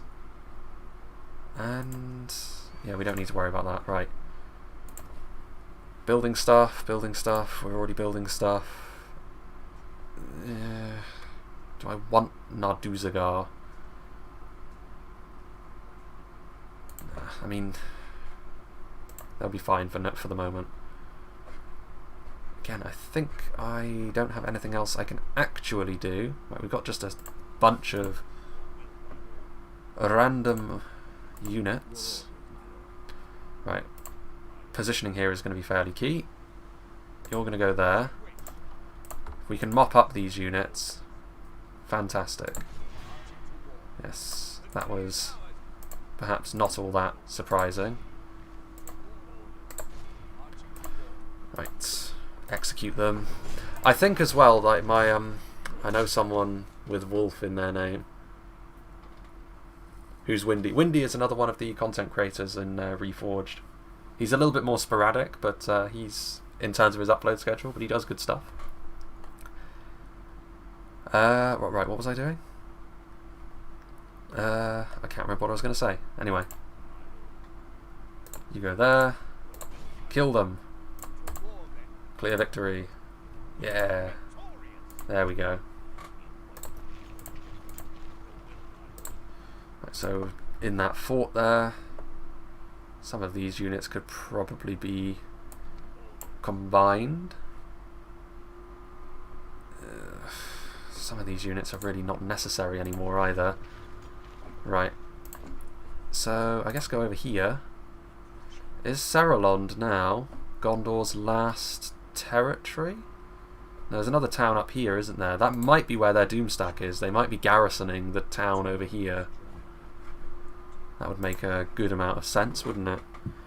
Yeah, Gondor are finished at this point. I mean, I'm amazed that Tarnos still stands, but that is the only place they have left that they have any strength in, and I've got a good army right on their doorstep. So, yes, I think that's all we're going to do for this turn. Marvellous. Yes, that's it, Longini. The Polish-Lithuanian Commonwealth is among us. The true monster of EU4. Bree look quite big as well. Although I think it looks kind of like Dunland are starting to eat into them. Maybe that makes Dunland a worthy ally. Who can say? Depending on who we go after, actually, this campaign could be nearing a conclusion. Because if we go after the High Elves, of course, the difference between going after the High Elves and Mordor is with Mordor we can't just go right to their capital. Because, obviously, Minas Morgul and the Black Gate stand in the way. We can't just march right up to it under false pretenses and then capture it. Mithlond, however, we can navally invade. We can do a naval strike upon them. A Merchants Guild in Lond Galen. Sure, do it. Trade agreement with Anedwyth. I mean, will they accept a trade agreement? Trade rights? That's generous. How about it? There we go. Still got terrible relations with them. I think that's it. I think I'm untrustworthy because I've been executing so many Gondor stacks, but if that's the case, like, I should have been untrustworthy with Lorien as well, because I executed so many Uruk-hai. But I guess I don't quite know how it works. Is it because I'm a different culture group? And they're like, not so sure about that one, Chief. Because I haven't done anything too out of the ordinary, I don't think.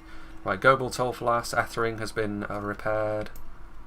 Lond Gallen has been repaired. So Tolfalas, Athalond, and all of those places. Right, you go into port. And... right, yes, Ethering, that was it, wasn't it? We want to upgrade you. Maybe we can sweep in and grab Tarnost when Mordor have weakened them sufficiently. That would be nice, wouldn't it? Right, you. Is there a town over here? There is indeed, and there it is. There's their Doomstack. It's just stood around doing absolutely nothing. You love to see it. Even though Athalond is wide open for invasion, they are just deciding to not do that. Bizarre choices all around. Right, Númenórean Foundry's only got 2 more turns before it's done, which is good.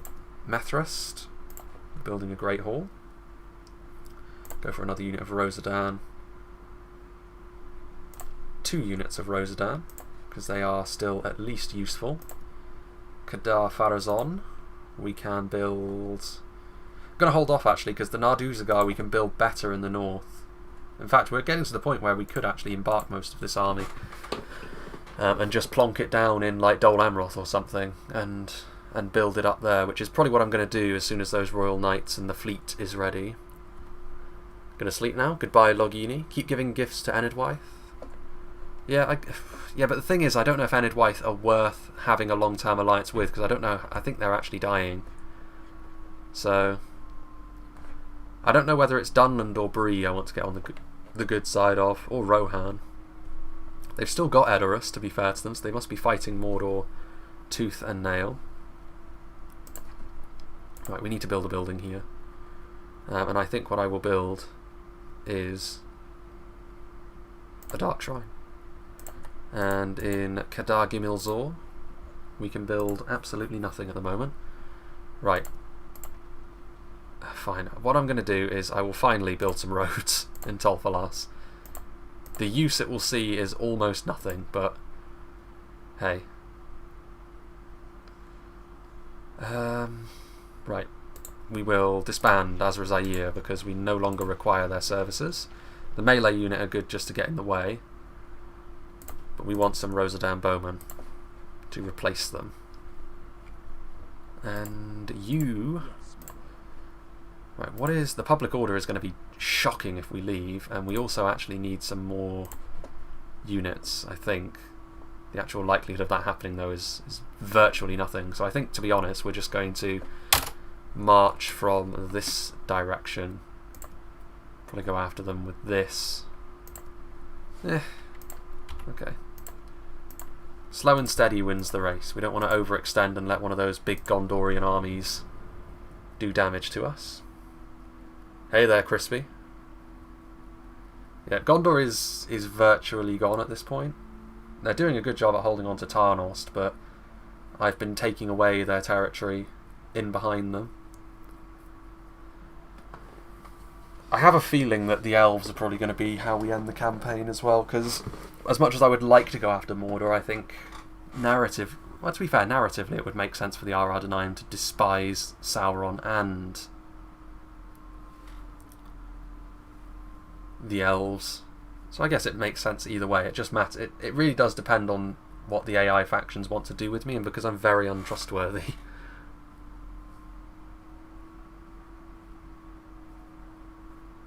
Hey there, Nuna. Right, so that is a general, but a general without much, and he's leaving Seralond open. Edoras is sieged again. If Edoras falls, then... right, if I can take Seralond, I'll get coins, but where were these missions earlier? I don't need coins anymore. My economy is rampant now.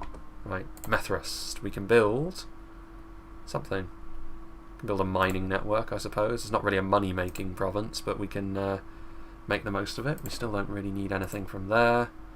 Kadar Gimil Zor, we still can't build any of our nicer units. Right, Anulond. Still can't build anything else. We can't build much of anything up here, to be brutally honest. Yeah, we'll go with that, because then we can potentially move off more quickly. And you, we shall start assembling the fleet. But actually, no, wait, what am I doing? One more turn and the Black Haven will be there and we can build them for real cheap. And I guess we'll go for a unit of Naru and Aru Royal Guard as well, because we can't build them anywhere else. Pelagia, I think, is the closest place, and that is under Mordor's banners at this point, so we're unlikely to move in on that just yet. Right. If Mordor turns on us, some of these garrisons might at least ward them off for a little while, so I'm loath to get rid of them, really. Right. Over here, we want bits and pieces. Mason's Guildhouse, sure. Tal Al Jaff. Yeah, we'll build the sort of reduce cost buildings because there's really not much else to do at this stage in those terms. We really don't need anything in Khaldun though. Okay. And yeah, I think that's just about it. Merchant continues to move. There's another Enidwaith town, so they're not like on their last legs, Enidwaith. I guess they just sort of... I guess I'm stronger than they are. They're not like pushovers, but I'm... The AI looks at the amount of territory and the amount of money I have and thinks, maybe it would be best if we did not take this war any further. Trade agreement with Enidwaith is probably very valuable for us as well, though, because by land and by sea we can trade with them.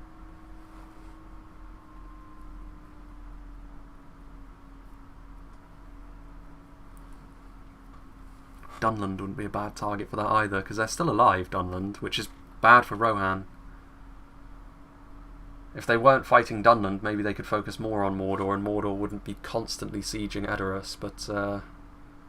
yeah, look at this. Look. They're desperate to hold on to Tarnost, aren't they? That's not good. In fact, that's very, very bad. Their Doomstack has finally decided to move. Gimil Zagar can be betrothed to her. Fornost is assaulted. Right. Where are we? We are... over here. I'll tell you what, you go up toward Dunland actually. See what can be done.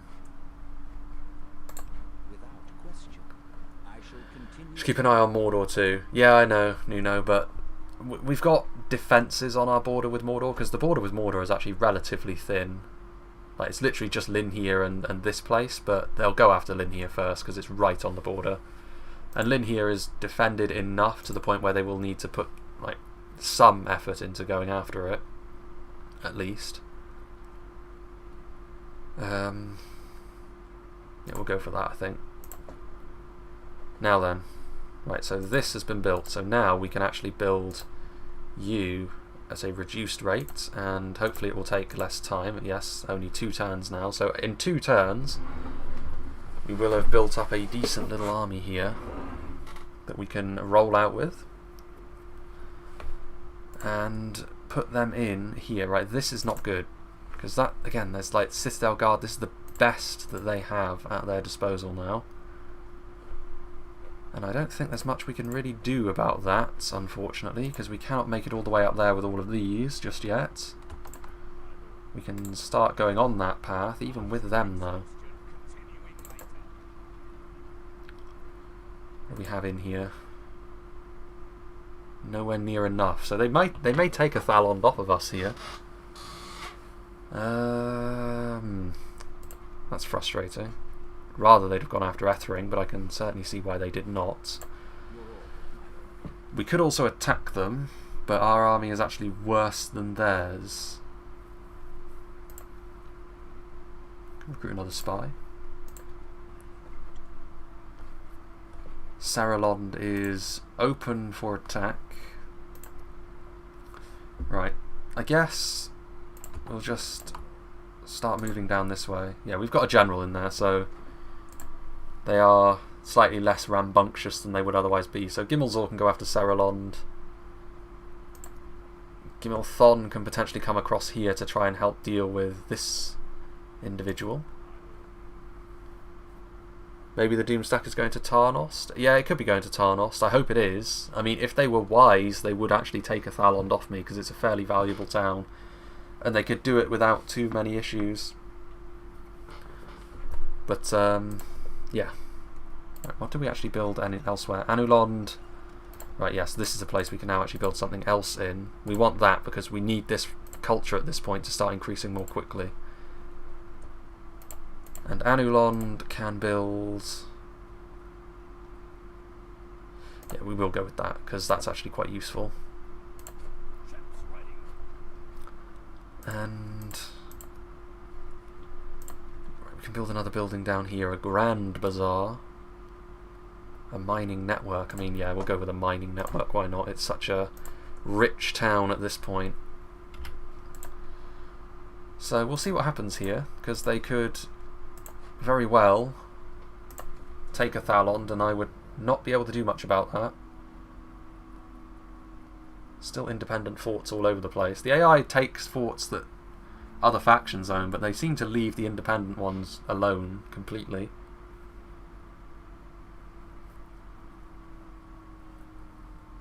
Two territories Gondor have, well, 3 technically, but Tarnost I don't expect to be able to get, but 2 territories for us to claim. If we can get Tarnost, I will have it, because it's a really, really nice defensive location, and the settlement itself is one of those ballista forts like Methrist. So if we do go up against Mordor, we have pretty much the best front line we can possibly have. But even if we don't, it's another location to fuel our efforts against the elves.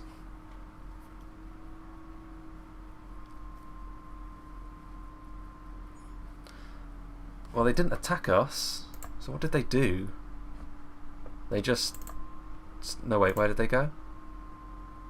They must be in the trees somewhere? No, that's them, isn't it? Yeah, that's him. So yeah, the Doomstack went over to Tarnost, which has fallen to Mordor. So yeah, the AI... Like, I've been complaining about the AI going after me at the cost of their own preservation, basically, for a while at this point.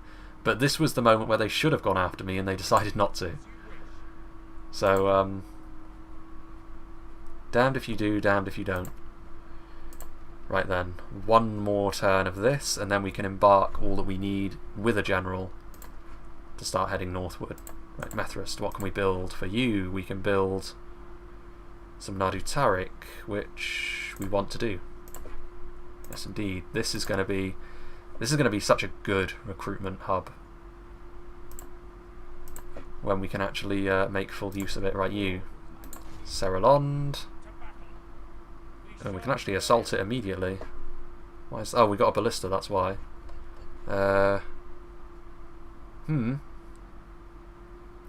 We'll siege them for a turn, because we might want to use our ballista on their towers if we actually fight this battle. So we shall maintain the siege. And we don't have a general to go in here, sadly. Communal farming wouldn't be a bad idea, though, because I did exterminate the population. Right. What do we actually have going on with Bree? We already have trade with you, don't we? They're at war with Enidwaith and the Dunlanders. Yes, so we are trading with them anyway. Right, what about Dunland? We've already got a diplomat on the way there. Go over here. Hobbiton. That's where we're actually going with our merchant man. So let's make it so we don't need to worry about shifting him again. Hobbit Farmstead. Wow, that's a lot of coins. How much money are you making? 300 per turn? That's kind of small fry. Right, there should be Rohirrim things down here that we can utilise. The horse tiles are not terrible. Okay, we'll head over towards Dorwinion, actually. They're the best ones, after all.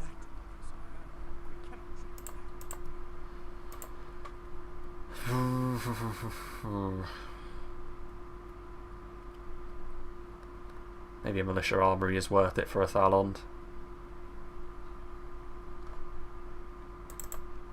It's not a... well, there's generals, but... there's really... yeah, they won't be able to take that. We're defending. Crop rotation, why not? Need to get the population up again. Is there anything... like, we've built most... economy buildings, get my words out, that we can at this stage. Okay. Yeah. It is what it is. Gondor are... they probably will actually win auto-resolves there against Mordor, but it's all over for them, and Kalembel is largely undefended. In fact, Kalembel is undefended to the extent that I would quite like to siege it down as quickly as possible. I cannot leave Londgalen completely empty though. Yeah, there's no rush. There really is no rush.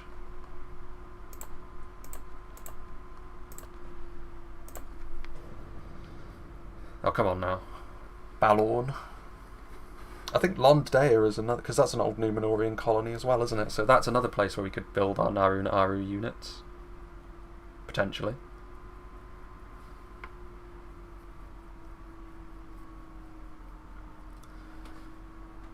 We are rapidly approaching the point where choices will have to be made. When we have our sort of navy that has got a bunch of like strong units in it, we will need to pick a target, and a lot of it will come down to... to be fair though, we might not actually get declared war on from this side anymore, because we're sort of perceived as a strong enough faction that they might not... Enidwaith and Rohan may not go for us. Gondor's final hour. The last hour of the White Tree has come. Man, woman and child are called to arms, to grab any weapon they can, don any sort of makeshift protection they can find, and to come together to form a last-ditch fighting force. For if this fails, all that ever was will be consumed by the dark evil that stalks and ravages the once fair lands. The time has come for every common folk, noble and soldier, to band together for the sake of Gondor's future. This great army of Númenórean blood. Yeah, that's a laugh. Will fight until their dying breath for the lands that they love, for they will not go without sacrifice. So another Doomstack? Come on now. How many Doomstacks do you want to give them? Look at this. What's it? I bet it's full of Citadel Guard as well. Look at that. Every man, woman and child picking up a pitchfork, my left and right. They've been hiding in the hills all this time. Well, I mean, they're there, I suppose. Something to be concerned about. Right, so we have got this force now. Who shall we... who's the best at governing? I think it's that man, isn't it? Yeah, it is. So... I guess... you can be who we embark to lead this host, at least on a temporary basis. We might give this to Gimmelcard. If this force is going to go to Mithlond, then we're going to give it to Gimmelcard, but it does rather depend, doesn't it? Right. Let's assault it. Assault the walls. Yeah, this is one that we're going to have to fight, but we can take out towers. Yeah, every man, woman and child, like at the drop of a hat, can become like a guard of the citadel, if need be, in Gondor. One wonders why they were ever threatened by Mordor, really. Right, yeah, these are ballista towers. So we need to be a little bit careful here, because we don't want to be so close to the walls that we end up getting our own ballista shot by them. This could go horribly wrong if our artillery decides to die. But yes. Right, you are not going to push the ram, and you... well, actually, you can use ladders. You are going to grab the ram, wherever that may be, and it's there. No, you won't be much... you won't be as useful on the walls. Up on the walls we could do with... actually, the Trollman can carry them. They're a very battered unit now, but... pikes and spears with our general going to be down on ground level. Any siege equipment we have left behind? Nope. Okay. Everything is... It's all coming together now, he says before the ballista towers ruin his entire existence. Right, so we will put you down here in loose. So the area we're going to attack is going to be obviously through the gate, so these two towers need to go first and foremost, then this one, because this is a nice wall we can put all of our units on, and then that one if we have the ammo, but I'm almost positive that we shall not. Right, we have the ability to get a little bit closer then. We don't want to get too greedy with it. Right, yeah. What sort of units do they actually have? They've got, oh, farmhand pikemen. Wonderful. Truly a brave force indeed. And territorial guardsmen, the general's bodyguard is in here, which is naturally a bit of a problem. And those are Gondor infantry. So they're actually pretty good, but yeah, too much of this army is made up of... We actually cannot... Well, they can scarcely miss. This tower's pretty big, so... They're actually pulling back as well, which... There we go. Yeah, we're going to have enough, actually, to take out a lot of towers here. The settlement in behind already damaged, which we shall have to repair. How inconsiderate of them. Hopefully they'll send that Doomstack over to try and retake Tarnos, though, like their other one. If they do, then happy days, because we'll be able to take their final town unopposed. Go after that one, and then that one. Nice architecture, though, the Gondorian cities.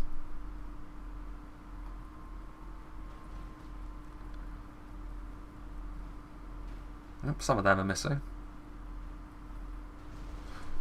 Not enough of them, though.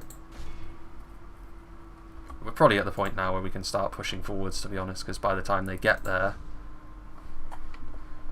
you can actually just drop your equipment now. Yeah, let's go.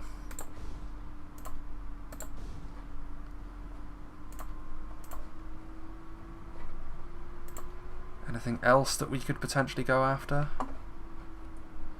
I guess that one could be in range. I don't know if they even activated that one though, but we'll kill it anyway. Or at least try to.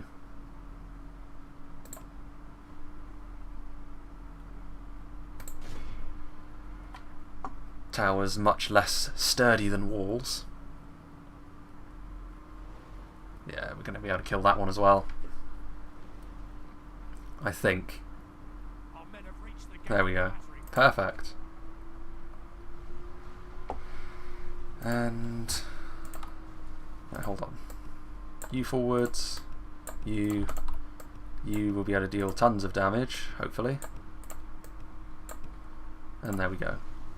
And they are actually... Well, they're actually coming back. Okay, fair enough. Having to fight their own brethren. The territorial guardsmen clad in the Ar-Adunaim colours. They don't seem too eager to... we grilled one of our own men, unfortunately, but it happens. Artillery mishaps. Yeah, this is definitely the furthest from home that the Southrons have been. Certainly the Trollmen. The Trollmen of Far Harad. As far afield as Peneth Galen. Yes, here we go. This is good. None of these Abrazanim have got the armour upgrade, so they're a little bit less beefy, but the mace men are exactly what we're going to need. These Gondor infantry are not upgraded either, so we could also very easily get around them, actually, I'm seeing now. Farmhand pikemen. We don't have any ranged units, so but then pike to pike we will be just fine. Okay. You go over here. We'll flank around with our Abrazanim, I think. Get down off the walls. with them. They can walk you in like so.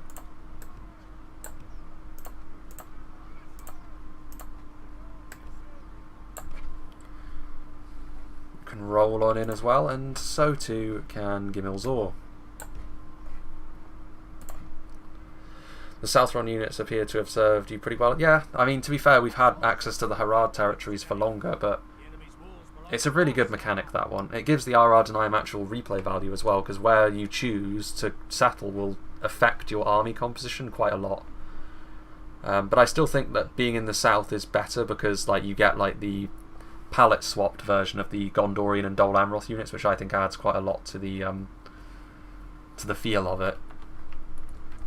I know they can't do that with everyone, because like especially with the Southrons, like their palette colours are actually fairly similar to the Ar-Adunaims anyway, and there's not really much you can do with their armour, so it is what it is. And these territorial guardsmen can get down and maybe actually look to flank around. Anything else we can put in here? Yeah, the trollmen can go over here. And yeah, you guys can be the reinforcements, I guess. Right. Yeah, they are really not sure what to do.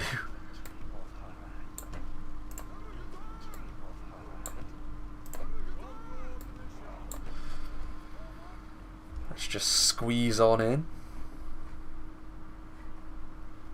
Got to be a little bit careful, because those ballista towers could come into play. Want to get further into the settlement as quickly as we are able. What are you doing?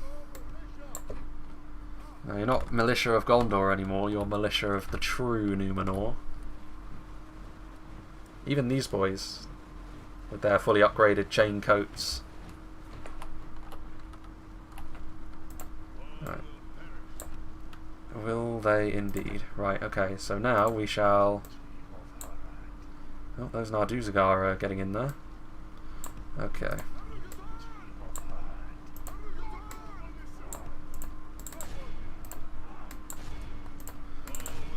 And now we shall just roll on in and do the business. Oh, they're deciding not to use the gate, they're deciding to use the ladders, so, you know, working out their legs, making sure they're staying in shape. I like it.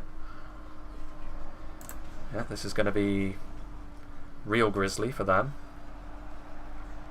It's actually probably worth using our... The Numenorean Warcry probably isn't going to be all that handy in the town centre, so we'll just use it now, which I think was enough to cause the farmhanders to... What is over here? Yeah. You go over here and fully surround them, I suppose. They're going to get away.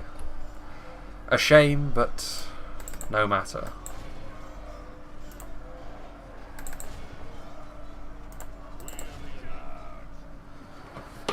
They'll be killed to the last man. Yeah, I guess come in here. Just everyone pile on in.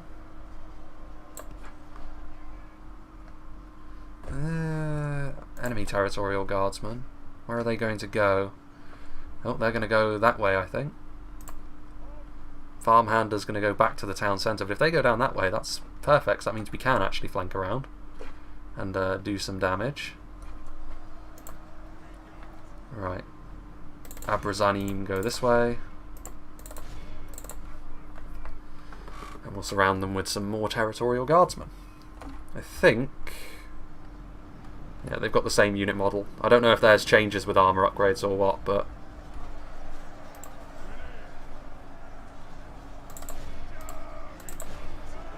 Credit to the Gondor infantry for standing and fighting.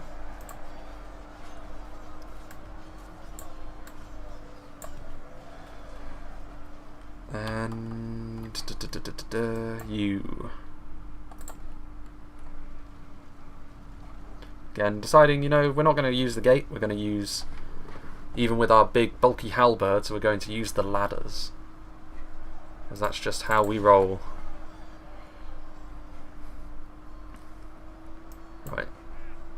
guess at this point we don't really need guard mode on anything.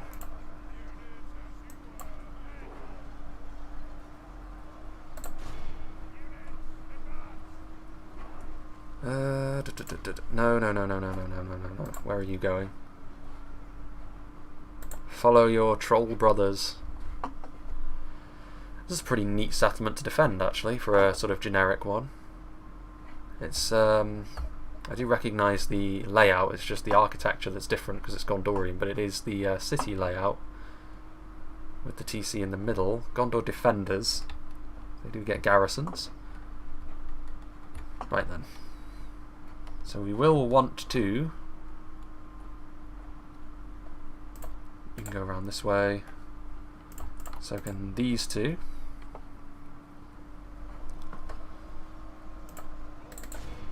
They're going to try and escape. A rash and futile hope. Oh yeah, we have these guys that we completely forgot about. Okay, well, what a unit to forget. Quite possibly the most impressive unit in the roster, but I would say that probably goes to the Ar-Pharazôn's Faithful if they perform to the level that I would expect high tier pikes to do.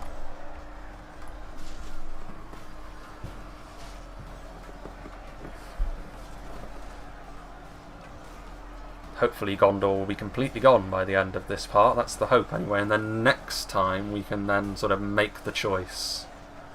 Could even be the sort of thing I put to a poll. I'm sure that if I did though, everyone would say go for Mordor because everyone loves to jump on that High Elven bandwagon.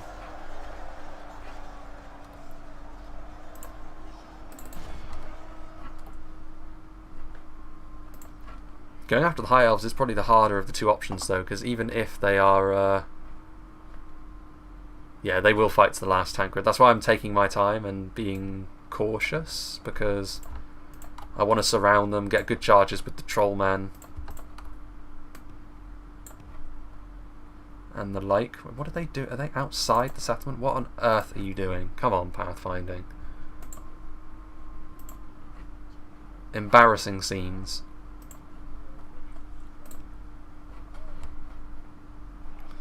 Send the Royal Guard with them as well.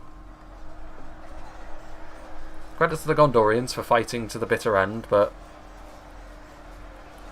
it will be a bitter end. There's still apparently a unit over here somewhere. Just one solitary individual. There he is, look at him. Looking out over the battlefield. Where is he? There he is. Look at this man.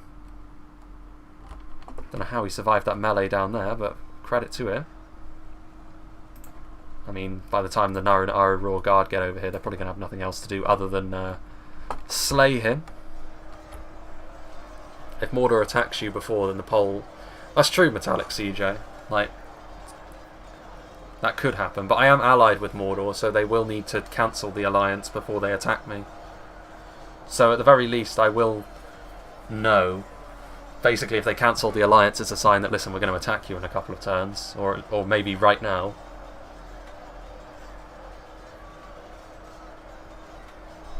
What is this? Building captured. The gateway. Gateway. So that must be this over here. We've got this little side force ready to go. Halberds rolling forward. I mean, even though they've got less territory and it would be less grindy, I think that the High Elves would actually pose the bigger threat because their units post-barracks event are insane.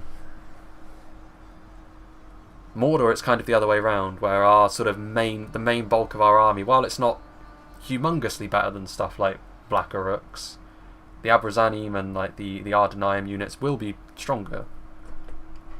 Pound for pound, we will have the superior units, but obviously Mordor don't really fight pound for pound. They fight sort of with numbers. What on earth is going on here? Like what is the plan here? Farmhand pikemen? I think not. Right, Gimmelzor, you go this way.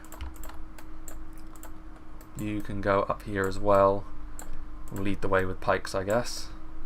Oh, I think that man on the wall is dying. He's in melee with Naru and Aru. Yep, there he was. He tried to stop this glorious force from advancing further.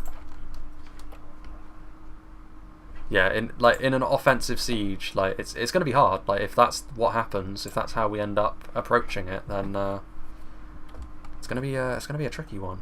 But fun, I would say. Either way, I'd be happy. The initial plan was to face Mordor, but plans can change. And we shall begin rolling forwards. Right, you go here. Right, we don't have any pikes over here just yet. Right, let's...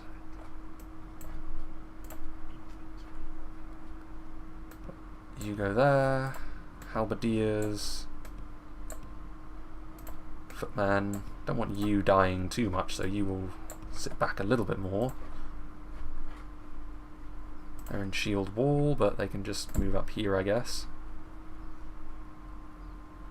Do we have pikemen? Yes, we do. And you can go there.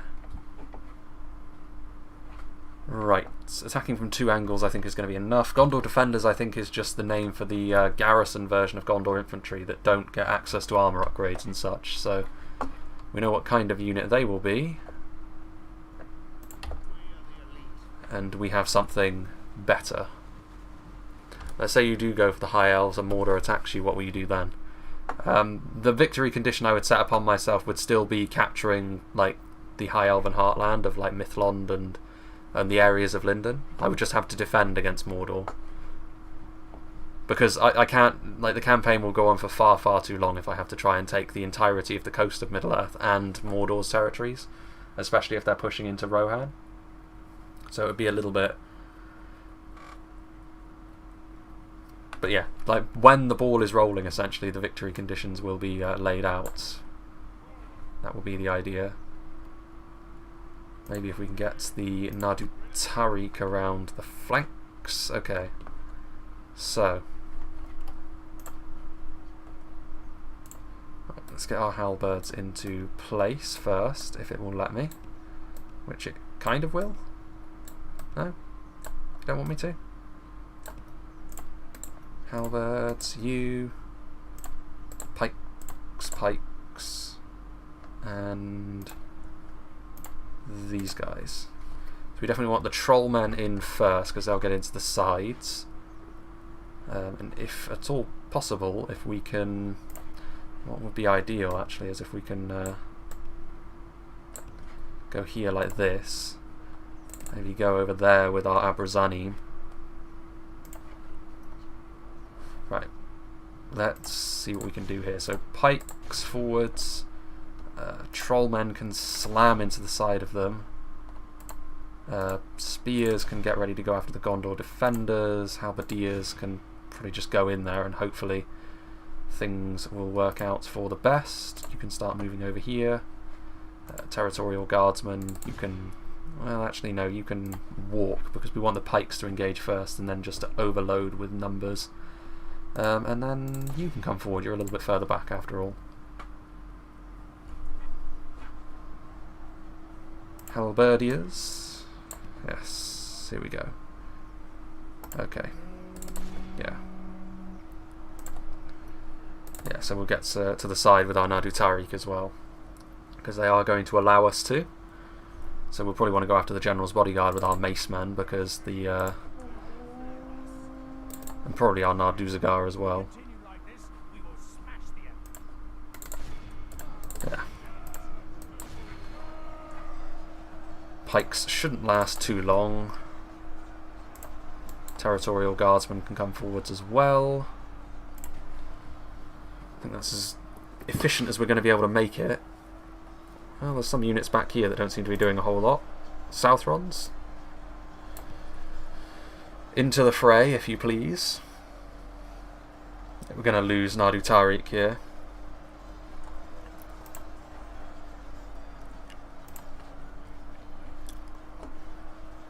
Farmhand pikemen, truly the the tour de force that they are. Probably one of the few pike-to-pike engagements that the Southrons will actually outright win. As far as pikes go, they're not amazing, but they're still a very valued part of my army, of course.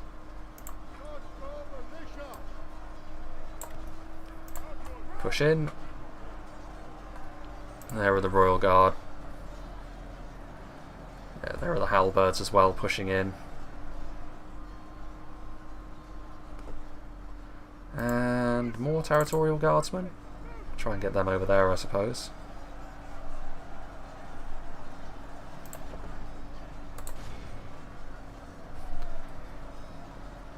So at least we've seen some battle maps this time around. Last stream was shorter, but we only actually had one battle. This time it's been a bit different. The balance of power wasn't actually that kind to us on this occasion either, so probably we will end up getting more efficiency by doing it this way.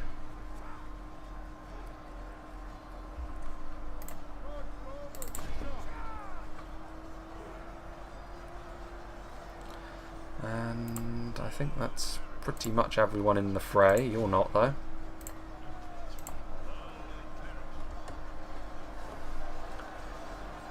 See, it would make more sense if the Gondorian last stack that was like mostly like regular people would have stuff like the farmhand pikemen and just like Gondor militia. I know it wouldn't save them, but it would be more thematic if that were the case. Hello, Llama Boy. Nice to have you around. This could be the area as well where that Doomstack decides to come. A freshly taken Gondorian settlement. 'Tis a possibility. Let's see here. Yeah, we're starting to push in a little bit more now. Naru and Aru, you go in there. Can we pull through with our spears just to give them no way out? We can. And then it will be a case of just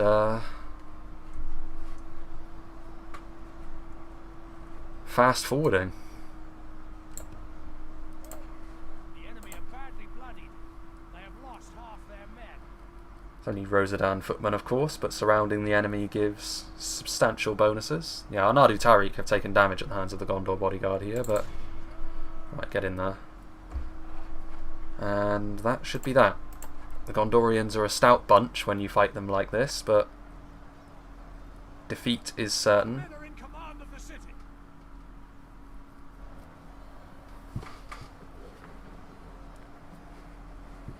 Yeah, if they come over here, the fact that we've got ballista towers, it's a well-built city as well, so...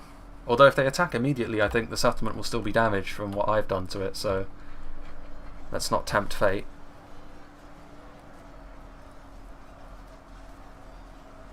Yeah, those Nadu Tariq took a lot of damage, but... It's probably more favourable than the auto-resolve would have been, because it wasn't a landslide victory for us, so... Happy enough with that.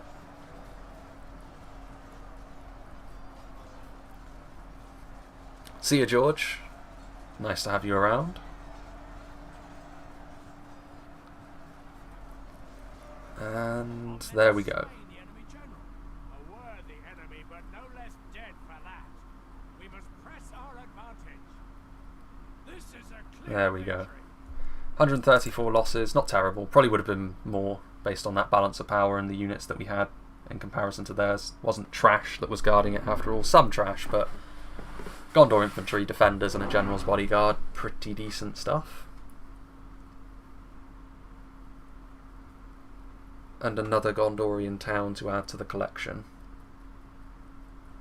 And we're at the point in the campaign now, the late game, where money should never really be too much of a concern, but with each territory we take, the more gold we get. The steward of Gondor. Oh, so that was the steward as well. We have triumphed. He has perished. A most And, yeah. conquest. So we got more gold as well than we otherwise would have done. Need to repair the walls. And we need to get a Dark Sanctuary on the go as quickly as possible. I'm surprised Gimmelzor doesn't have more command, considering his heroism in this campaign thus far. That army's a fair way away as well, so it's going to take a little while to get there. So where it goes, we can then like sort of... can we... I think what we should probably do is combine these pikes into just 2 units of more substantial pikes. And there we go. Have a little bit more room in the army then for 7 more units, which we can get from here directly. Oh, hello there. Right, let's just deal with this and then crawl backwards. A vile tactic from Gondor. Right, now then, get a couple more units in here. Those axemen are healthy. Be nice to have some cav actually in this army so that we can chase stuff down. So let's get both of those units in there, depleted though they may be. We can get 3 more in there, although that unit I intend to make one of them. So you, and we'll go for some more Rosadan because we do need some ranged units in there at long last. That would be nice. And I think that's all we're going to be able to do for this turn, because really it's just a case now of culture. We just need culture so we can start pumping out units. Because as soon as we get culture here, we are going to be able to get our very best stuff. Can already do so there. Okay. There we go. Mordor will probably kill that Gondor stack at Tarnost. Well, I don't know actually. They may win that, but they'll be very depleted, the Doom stack. I think I've got my bases covered at this point. Athalond is reinforced enough to where I feel as though in a defensive siege I could... Well, we probably do need a couple more units to be fair. We've got the garrisons, but none of these units are especially frightening. We'll see. I mean, regardless, I don't know if Gondor will go for Athalond because it's not one of their territories. I think based on how the AI works, they'll probably try to retake Gondorian territories before they go after what used to be Dol Amroth. So we'll have to wait and see on that. I'll save it again just in case. And actually, one thing I remember we needed to do... No, we already did that. But my word, money. Wow, you really exerted yourself there moving, didn't you, Mr. Merchant? Not that we really need the money that the merchants will bring in at this point, but you never know. Enid Wythe turning on us again would be probably a bit of a dent in the old finances, which could be made a little bit less impactful.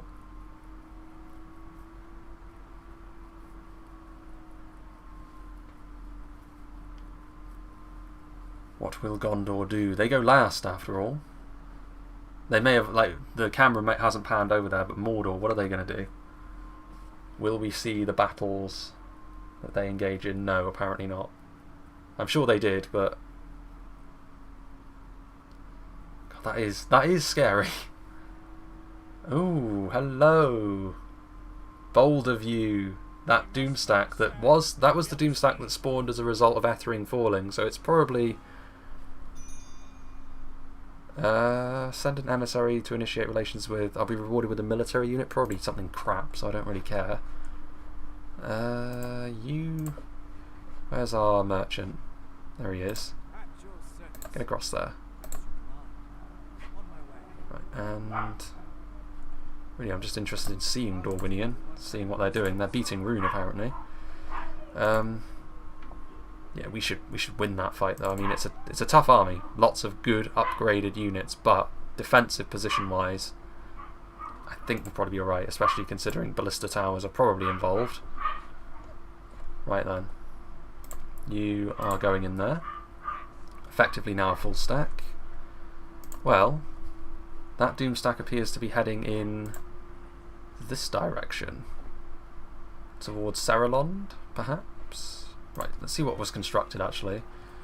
A bunch of stuff was constructed pretty much everywhere. Already constructing something there. Londgalen, Gimmelzor.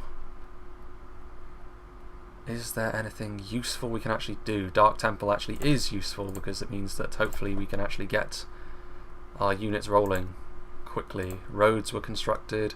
Let's just go for some public happiness and health because we don't want plagues cropping up. That might actually be handy. We've got money to burn on it now, so we may as well if Mordor decide to betray us. You... we don't really need... Well, we really don't need anything there. It would just be a vile waste of cash. Fairly slow moving fleet this, but we've got generals that we really don't need here, but I don't think we actually have anywhere to put them. I guess there's one that could go in Barad-Han. So you start heading up that way. There's a couple of generals that, should Mordor call invasions on us, will be useful. Kadar Farazindil. Trade routes would actually be useful, because if we need to get reinforcements there, it will happen that much more quickly. Is there anything more direct we can do? Not really. Yeah, it's a lot of money, but it's actually worth it on this occasion. For the money that it'll bring in and for the increased movement speed. You know, if I counter-attack out of this settlement as well, they will get the... I don't even know how they can besiege us, because if they can only cover one section of the bridge, but no matter. These units we could send against them. I mean, to be honest, if we put our units here, we could attack Gondor in the rear if they don't attack immediately. I think they probably will attack though, so I don't think we need to worry about that too much. But if we put them here and they don't attack, then we could attack them from behind on the bridge with this army, and from the front with Gimmelkad's force. So it's, yeah, we'll do that. We will do that.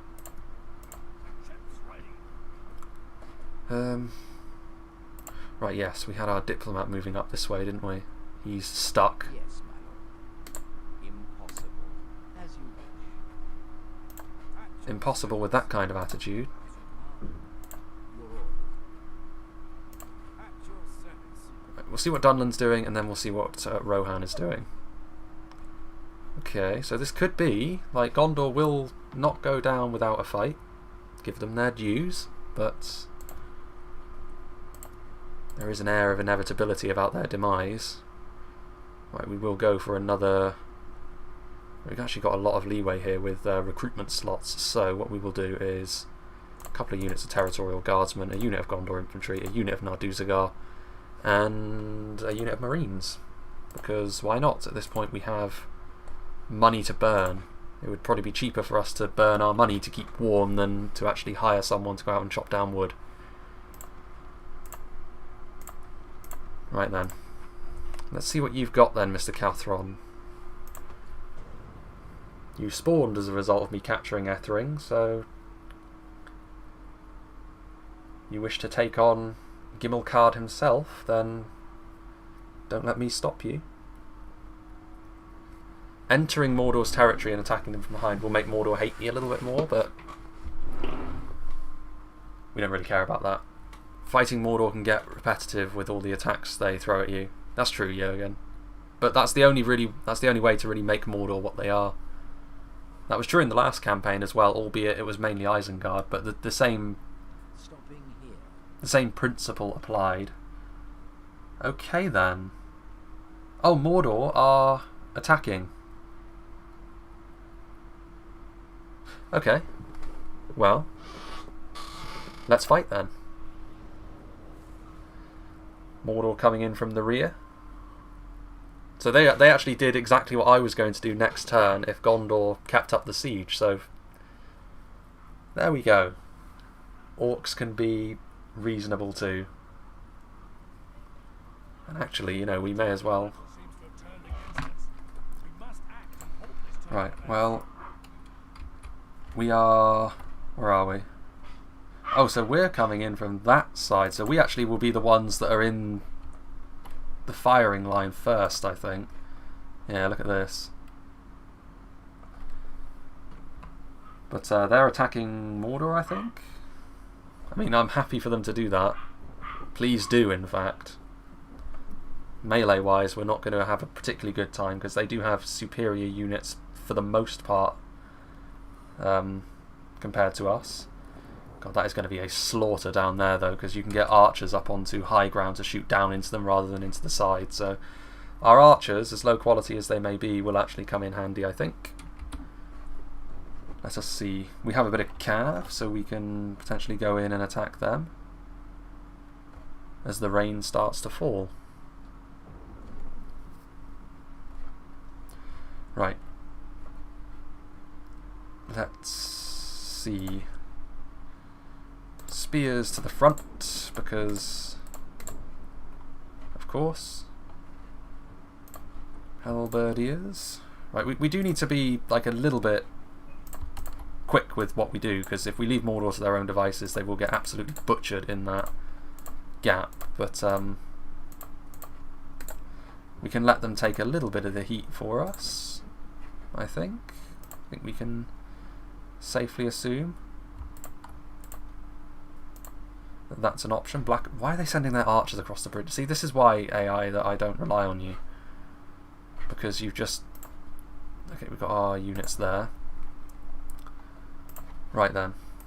Now, you know what, let's just get some infantry moving downhill now. A second line of them. Javelin boys. Our general can go over here because that's a safer place for him. Can't be bothered to do it. There is a way that you can like click on individual unit portraits, but I've never learned how to do that, and such is the way of things. Right, we had you as well, yes. We want to be shooting in with our archers quickly. Right, we want to be running with all of our units that are able to be honest, because there is the possibility that this turns pretty sour. What's in the Mordor army? There's some trolls, there's a lot of Black Uruk, so it's mostly made up of Black Uruks and Black Uruk halberds, which is a pretty good force, and Sauron's will. No, we want them closer, we want them to hit into the centre mass.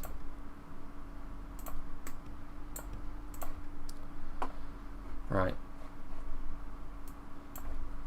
Oh, why are our units all so spread out? Come on. Wish they could tell you how you wanted to deploy before a reinforcement battle like this. Gimel card. We're going to go over here like so. Man, Mordor are pushing in so quickly that it's... Yeah, shoot into the back. Right, we got you lot come in over here. Okay, they're actually sending some units after us now, I think, which is good because it means that less of the pressure is on Mordor. Right, why are you being so slow? Is my question to you.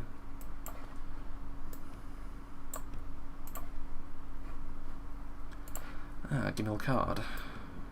You can go here. Territorial Guardsmen, not exactly the last word in terms of quality, but...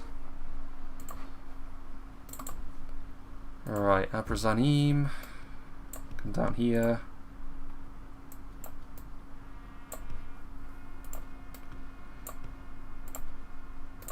Yeah, we need to keep shooting into the backs of them. Right, what infantry have we got that is not moving at the moment? Right, Marines sit here and just fire at will, I guess. Nadu Tariq, move down the hill. You two do the same, I guess. Rosadan Halberd, you're not really a flanking unit, so you can just move on in, I guess. Oh, come on. How can you have that wide of a turning circle? Your cavalry. As long as that unit keeps attacking the cab, I guess I'm not too fussed, but... Right. Yeah, we'll charge downhill with Gimel Card, actually. Give Mordor a little bit of support, because they should win this now, because they've taken a lot off their front line to come down here and try and do the business against us, but... Right. If we can get into those Blackroot Vale archers, that would be really good. Not going to be able to get a charge off, but the AP and melee will be just fine.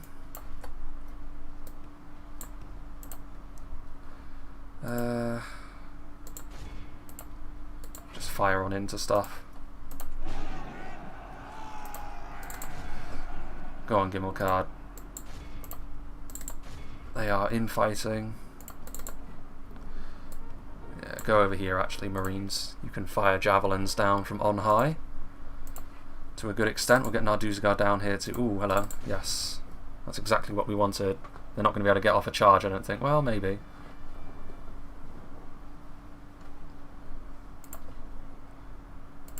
Yeah, there we go. They are going to be defeated ultimately. The Gondorian menace.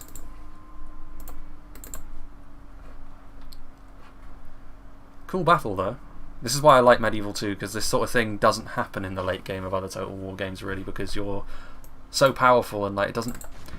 Nothing seems to have weight behind it in the late game of most Total Wars. Like you can only really just sort of bask in your own magnificence in something like Warhammer, which is fun in its own way, but...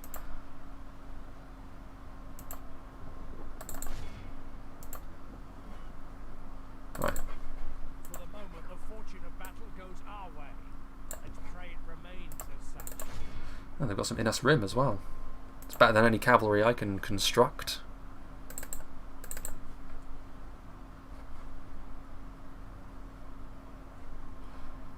Yeah, we're doing a lot of damage there now. Where be our cav? There it is. In melee, where it probably shouldn't be. And archers.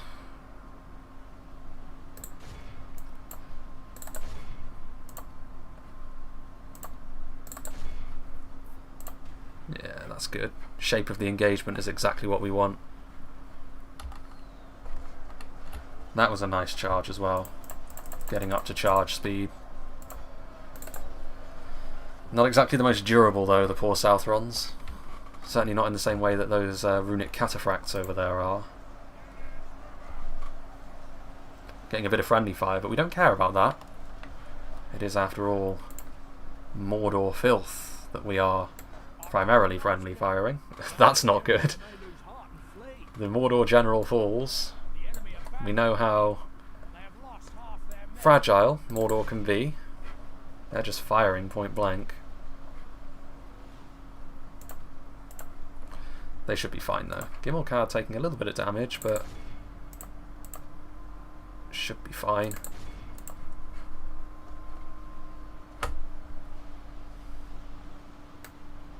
Well, let's go this way like that. Another charge. I mean, Mordor have got enough numbers that they won't break.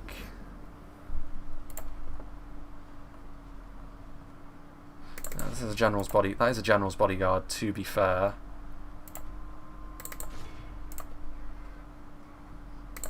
Yeah, there's our Citadel guardsmen as well. Let's get some javelins in there.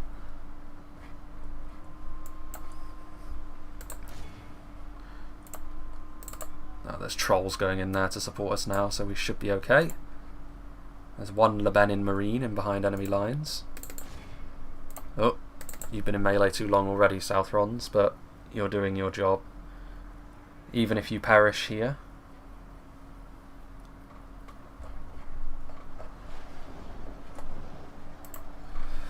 I think as well, like, it's probably similar, the stats between the Narun Aru and the Gondorian bodyguard, but we have more of them.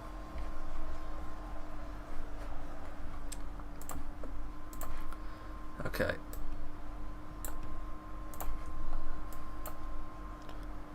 They are coming this way. Slam into the back of those archers again, why not?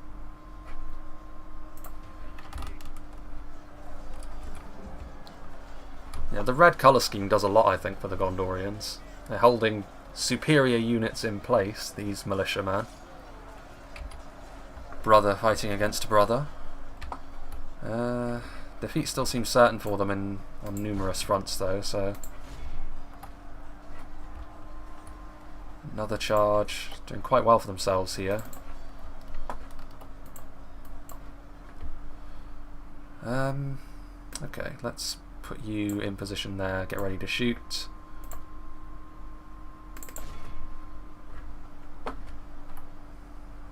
And yeah. What is that? Lebanon Marines? Gondor Infantry? You can squash that unit. Make sure that doesn't play any further role.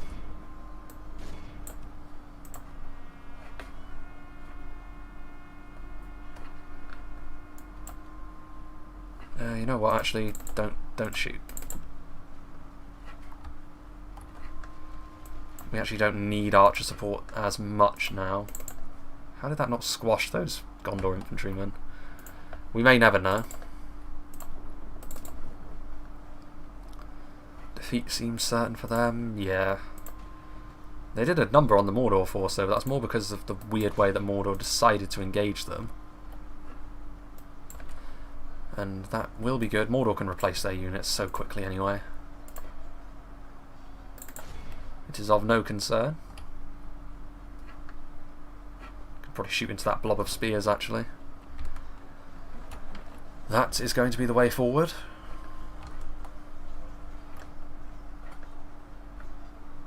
Yeah, go after the infantry.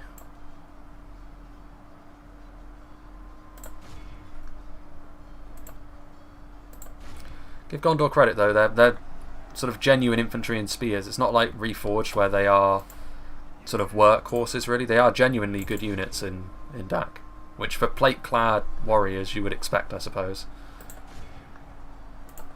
Don't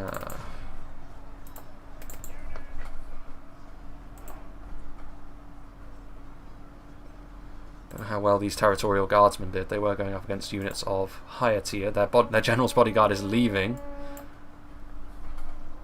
You'd love to see it. Yeah, there we go. That was a cool battle, though. Right, we'll just keep our cavalry out of it for now. Right, you go there. Gondor militia keep fighting them. Yeah, just close the jaws. There he goes. Oh, squashed by a troll as well. Yeah, now they're routing. Anyone that escapes, we can. They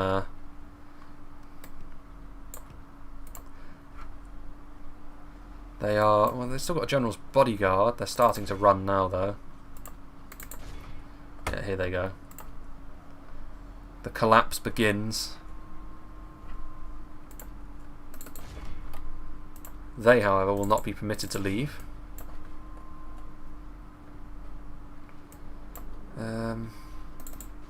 You actually you've earned your rest. The Southron riders can do the rest. Hunt down that general's bodyguard. No, we gotta. They still have sufficient units to come back and actually be an army.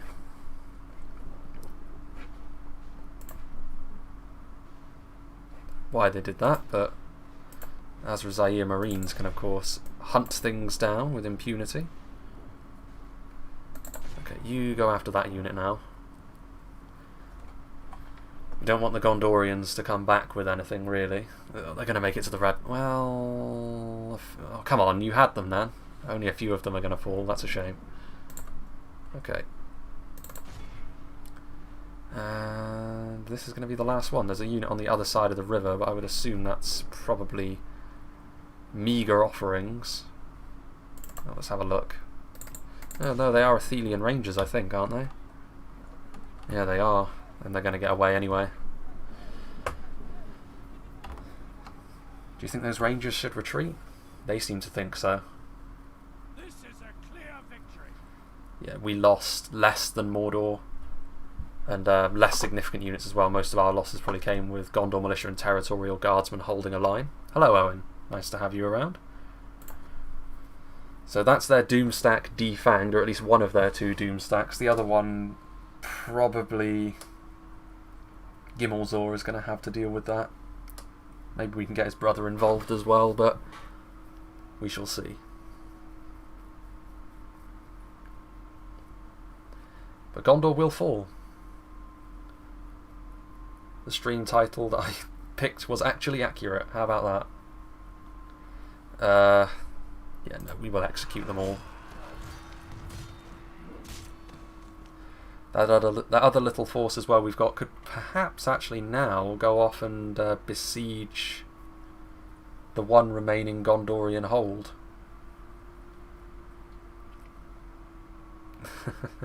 They're not quite so sure what to do now.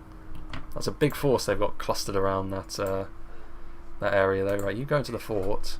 Can we actually get away with moving Gimmelcard out, or will Ethering become unhappy? No, it won't. So yeah, you go in there.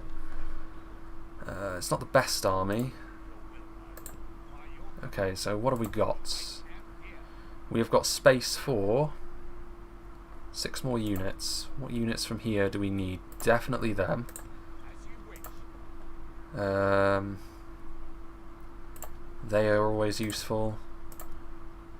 4 more. Do we have cavalry? We do, so yeah, the cavalry can stay in Ethering.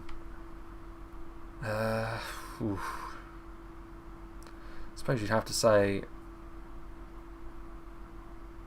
halberds, Ar-Adunaim. Yeah, we'll go for the halberds. More AP. Always appreciated.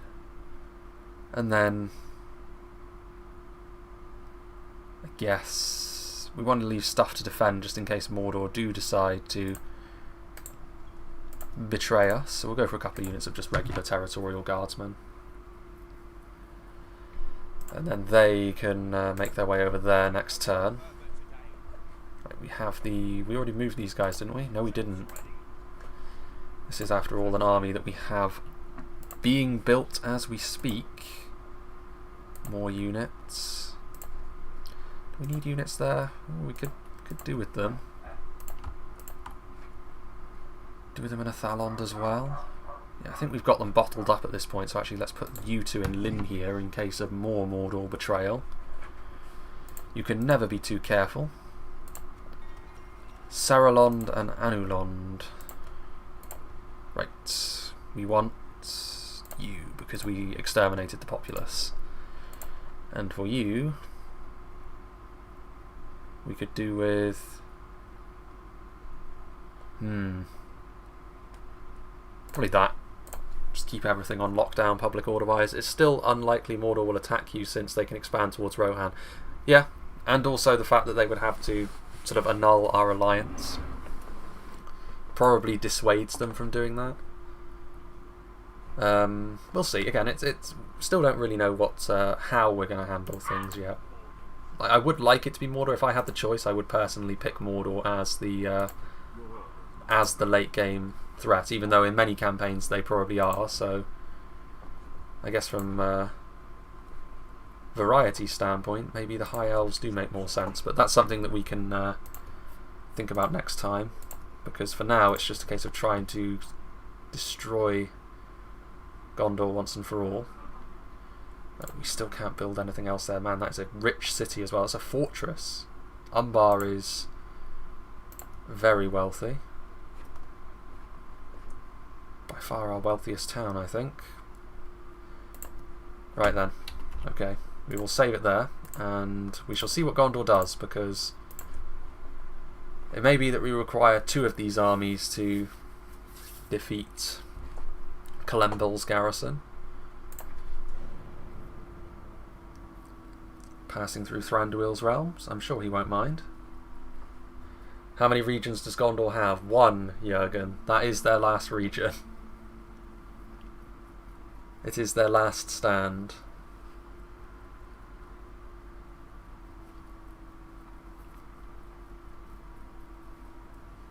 Look at that money we've got now. Again, it's just a culture thing. Just need to build those upgraded shrines and get the upper echelon of our units left. And building this navy has a purpose, even if we don't go after the High Elves, because we could, when we turn on Mordor, we could essentially sail up the Anduin and pick a place to sort of hold with that one army. It might be worth going for one of the Osgiliaths, because it would seal off a river crossing from Mordor's heartland. The Vine Regent of Dorwinion is dead. So I mean, Dorwinion and Rune seem to be just killing each other's leaders on a constant basis. Tolfalas, Thalond, Cirith, Lond. Okay, so yeah, all of the stuff that's up here basically. You, we want... Actually, we want that for you, don't we? Because... Right, Lond, we would like... Again, this isn't a recruitment hub either, so a grain exchange is probably making more sense for me. Thalond, we want... What do we want? Maybe that? Gives us more of a garrison. Yeah, they're not moving, are they? Okay then. You go back over there. Ethering nearly upgraded. Saralond is there. Okay, so what we will do is we shall move forwards tentatively, at least. What we want really is 2 armies. This isn't a particularly good one, but I mean, what would be ideal would be going forward with all 3 of these stacks, and then really removes any likelihood that they can win. But right, what we need is a spare general, really. A spare general who... Right, we've got free upkeep on all of those boys, which is very, very nice. Right, where are we? You need to start heading up here. You need to head into port at Methrust so that we can pick up some extra units. Right, we do need to be careful, because if we move forward, a bridge battle with that army, like, the problem is we don't have the ranged units to really make the most of it being a bridge battle. They do. They've got Osgiliath veterans, which, considering how long ago Osgiliath fell, is kind of laughable, but they've also got Gondor archers and Athelian rangers and Anfalas pike, so even a bridge battle isn't necessarily what we want, but the mighty Fountain Guard as well. And they've got another stack in there with many generals, which it is an interesting one. What I want them to do really is separate, so we can take out the Doom stack and then deal with the town. That would be how I would like things to go, but don't know how likely that actually is. This force doesn't necessarily need to go, because we still don't really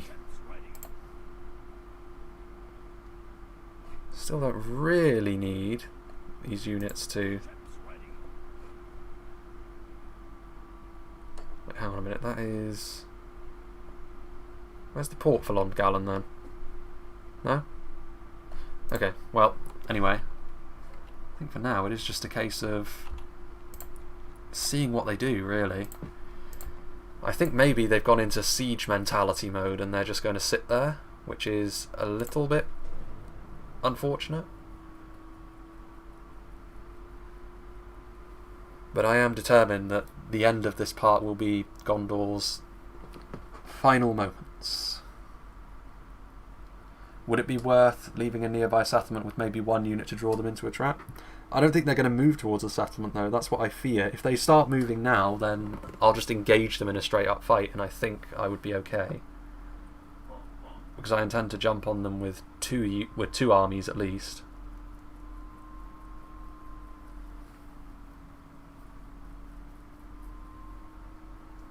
We'll have to wait and see on that, though. I don't know whether Mordor are bold enough to just march through my territory without military access.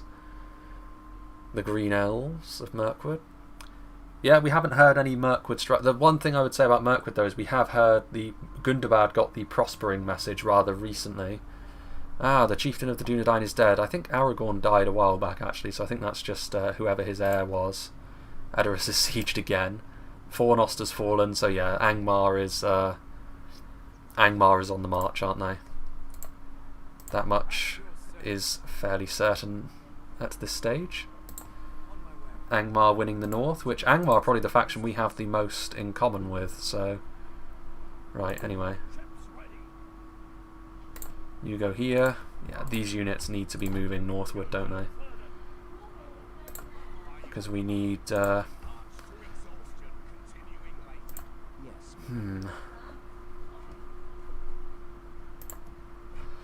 Right, maybe we could leave.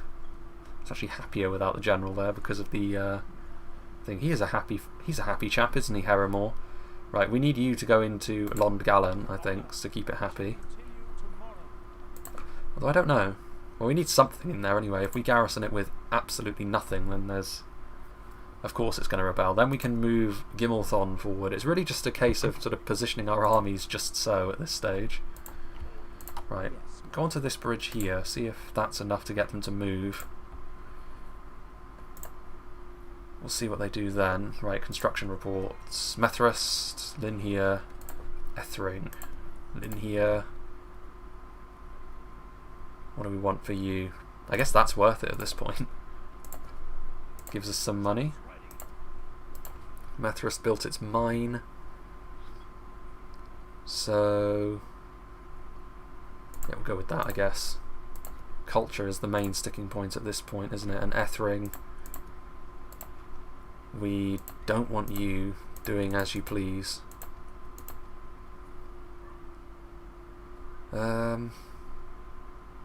Conscription camp is not worth it because the public order will drop. Go for communal farming. Why not? Give us a bit of extra cash.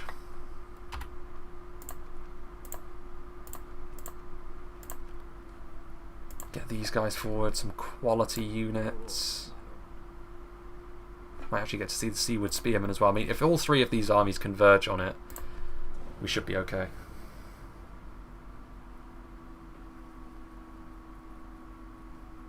If you're talking about the lower tier units in Gimmelthon's army, Scythe, I'm not doing that because I intend to move him forwards as well, and every man counts, as they say. I don't intend to use Azra Zaire. I don't intend to recruit Azra Zaire now, of course, but they are here, they're available. They will be useful. I wonder if my spy is in the way of that bridge, and that's why they're not moving. I'll move my spy just to see if that Doomstack does move as a result of that. Because if they do, then we can use Gimmelkar to siege Kalembel, and we can move forward with the two brothers to bring down the Doomstack.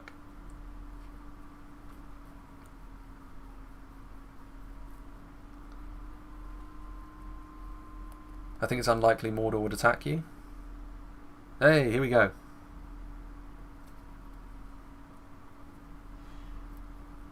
Let's go. Slightly in their favour. We actually have slightly more men, but of course they are of lower quality. But they're going across a bridge, and we do have the ability to hold the line quite well with a lot of spears, a lot of halberds. Yeah, I think we should be okay. So that worked. That had the desired effect. Now to see if our Rosadan and territorial units can actually perform. Because this could very well be the Gondor's last, like, true moment in the sun. They could have artillery, which would be a little bit awkward, but they do have a tendency of going after units which don't necessarily make a whole lot of sense. Right, you go like this. We want halberdiers in one group. They will be vital for holding the line. Right, let's go for all of our spears as well. I think the Rosadan are better than the Territorial Guardsmen, but it's really just a case of just getting units on the front holding that line. There's the Seaward Spears as well, but we're going to put them in a different group. Like so, and then they... Actually, yes, that's a good point. You need to be with the other Rosadans. And then the slightly more elite units, Gimmelkard and Rothian Squires can just sort of hang out back here. And yeah, I guess that's just about it. I think they have got artillery, do they not? Or don't they? This was a Doomstack, so it's sort of predetermined, so the AI... No, it doesn't have artillery, actually. Right, Anphalas pikes are a concern, certainly. But we will try and deal with them with our other units, right. And yes, we will... They will almost certainly try to force their way through with brute force, and on this occasion I actually can't really blame them for doing so, because that is how they would be victorious on this occasion. we might need a bit of AP close to the line as well, so we'll put them forwards. Actually, yeah, that's a good point. What about the seaward spears? There they are, looking very menacing with the symbol of Umbar on their shields. They are in shield wall, Jurgen. The territorial guardsmen are, or at least they should have been. I clicked it on, but...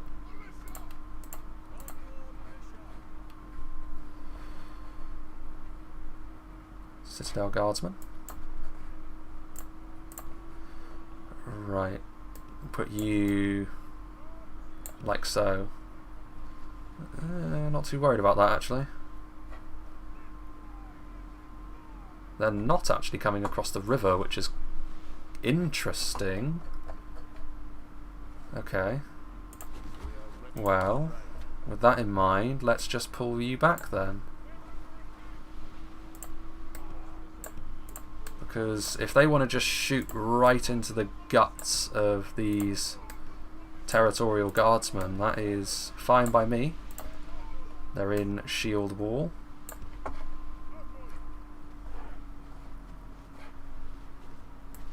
And is it worth my while to shoot at anything here? Ooh, Fountain Guard.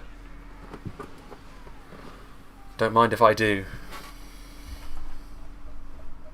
I haven't seen the AI be this patient on a bridge battle yet in Divide and Conquer. Look at this though. A dense formation indeed. Their archers are going to be of higher quality than mine though. It is a Doomstack after all. It's a good opportunity for me to shoot the Fountain Guard. I don't know how much damage I'll necessarily do to such a tanky unit. The answer is not much, but it's worth doing though. Any Fountain Guardsman we can kill now is one we won't have to deal with later.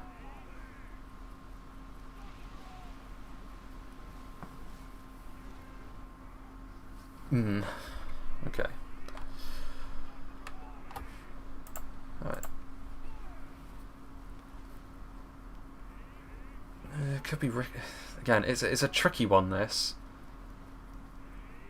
I can't really afford to charge into them, which is why I'm accepting all of this punishment, but we do need the numbers on the front line, so the Territorial Guardsmen taking too many losses could actually cost us the fight in many ways.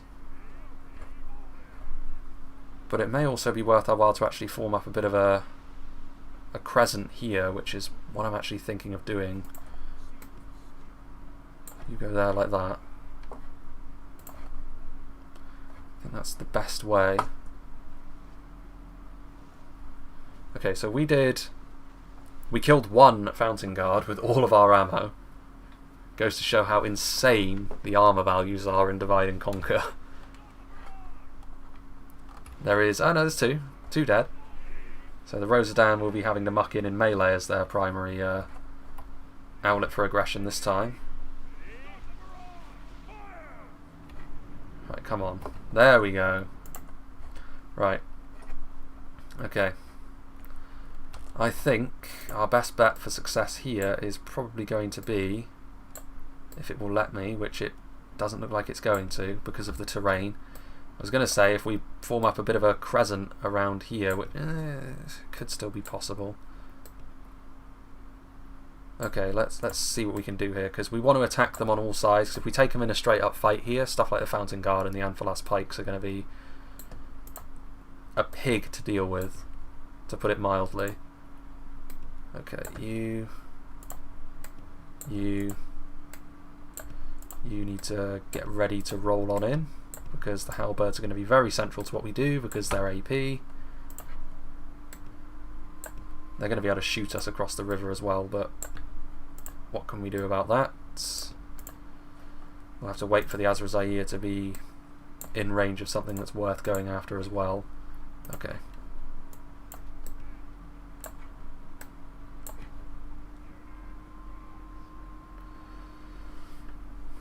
Now then. Oh, they're so slow. They're so slow. Oh well. The idea was good, but the... Okay, let's... Right, you definitely need to be going after Fountain Guard. I fear. They are by far and away the biggest threat to our continued existence. Please get into position properly. Please don't stop.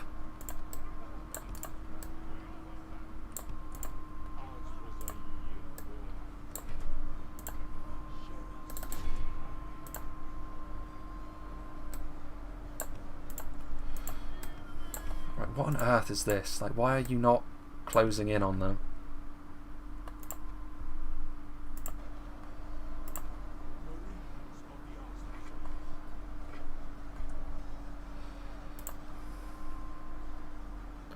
Okay. Could be worse, could be worse. But we definitely need to just roll forward with everything we have, really. Including the main man.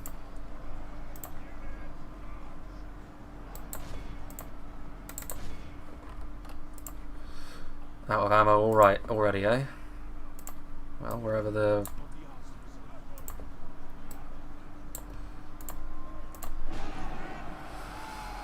Let's see if that makes the difference. Now the AI are doing more of their usual. Oh, for Christ's sake. Actually, you need to get in here now.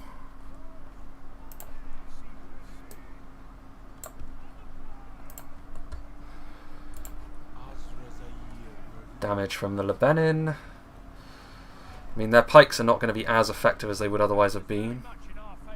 So there's that, I suppose. And we have killed off less of their force, but apparently the announcer is feeling quite confident. Who am I to argue? Get in there. This might be a reload depending on how this goes. I mean, the shape of this engagement is such that we should be fine, but based on how little damage heavily armoured units actually take in this mod, we may not be. Right, here comes the cavalry.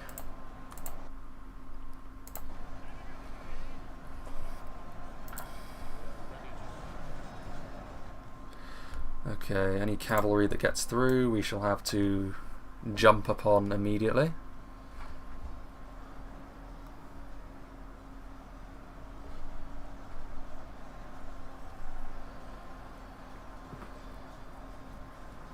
I mean, the cavalry shouldn't be a problem because we've got so many halberds and spears in there that they should inevitably come up against something that they just cannot deal with, but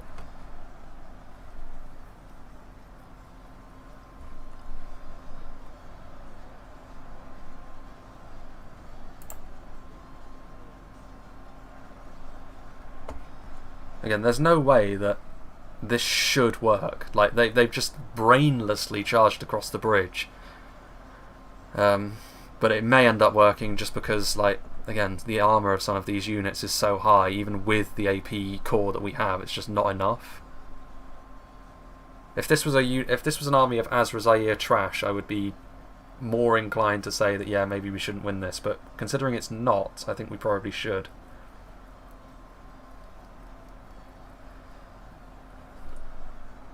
And Gimilcard is in there. I mean, the line's holding, just whether or not we can deal the damage that's necessary. Yeah, the AI skirmishing and then moving in. They do have a lot of archers after all. What is this? Lebanon Marines waiting. Gondor cavalry waiting. Pinneth Gaeling cavalry, which I think is the equivalent of our Amrothian cavalry back here.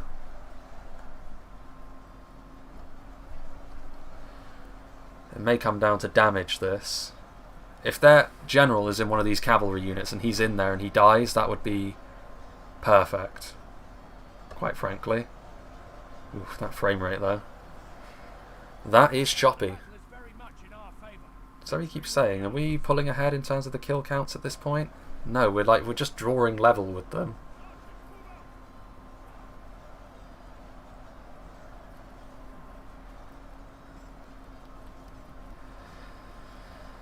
Gimmelcard is right in there as well. Obviously the loss of our king would also be a rather cutting blow.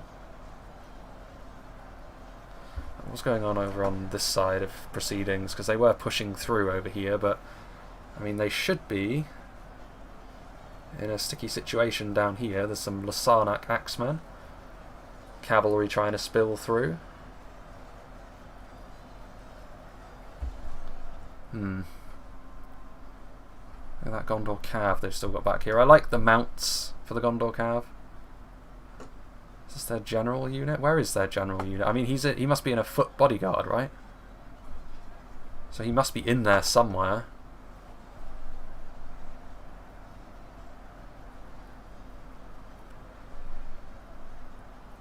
Victory seems certain at this point.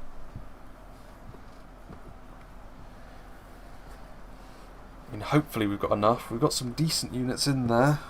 A core of Rosadan. Gimmelcard himself is sort of at the centre of proceedings. The amount of pikes concerns me a little bit, because if it comes down to like just the Anfalas pikemen, we could be in some not insubstantial trouble. It really is just a case of time sixing, I suppose, because the battle already has its shape.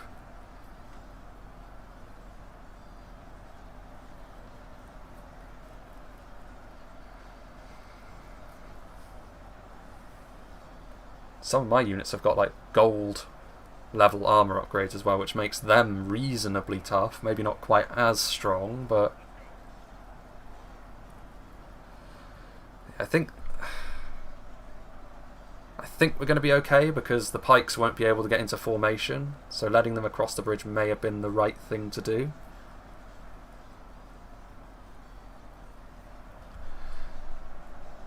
Phew, that is a... All we need to do is find their general in there somewhere and hope he dies. Because as soon as that happens, like they've still got ammo as well, which is rather perplexing. Right, still oh, there's the general's bodyguard. He's in there. I can see the shields. Only 15 of them remain. There he goes.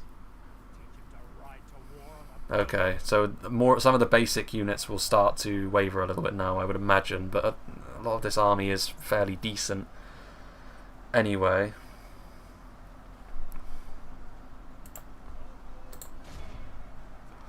Gondor militia.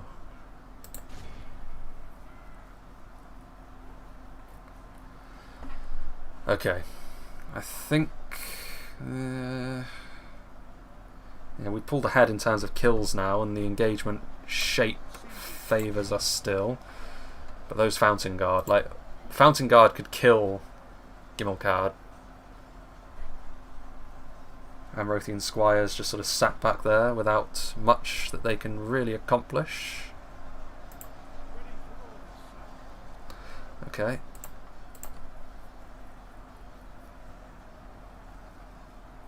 You can see some of those Anfalas pikes sticking out as well. Actually, there's one of these units of spears which doesn't seem to... How? What has changed now? If anything, it's more sunny an outlook for us now than it was.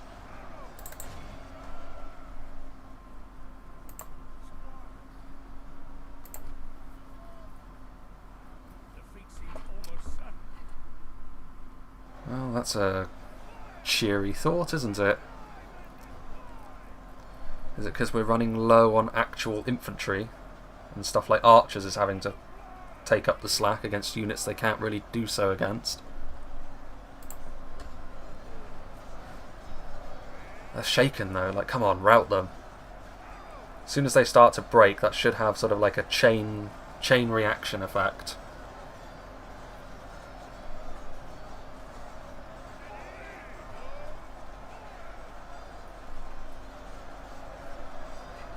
Pushing in there.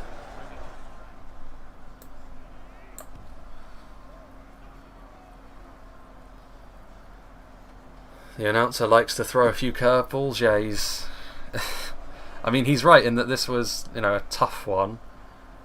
Maybe it's just the fact that we are running low now on... like, where is Gimmelcard himself? Is he actually in mortal peril? I guess it doesn't really matter, you just need to get on in there. Those Fountain Guardsmen are proving to be a real issue. It might be a reload job, this.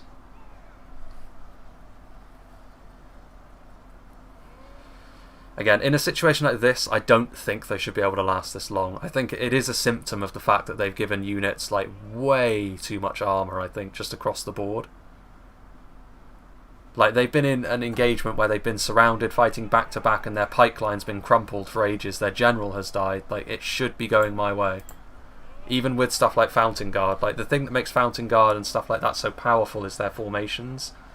And being able to fight in an organised fashion. They're not able to do that here, and... yeah. Yeah, I don't think we're going to be able to win this. I think we're going to run out of steam eventually.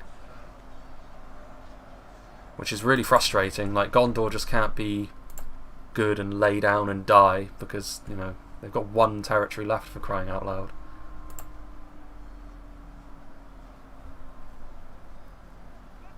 So many of them are shaken. I mean, if we can, it wouldn't be a terrible idea to try and charge them with cav, but I think moving our units will just result in them gaining more of an advantage.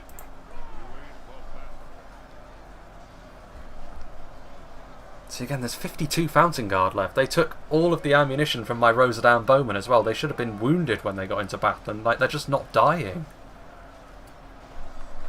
If it were Azra Zaire, like I said, I would understand why they're not dying, but like, I've got Naruna Aru, I've got Abrazanim, I've got Rosadan, Halberdiers, who have got AP.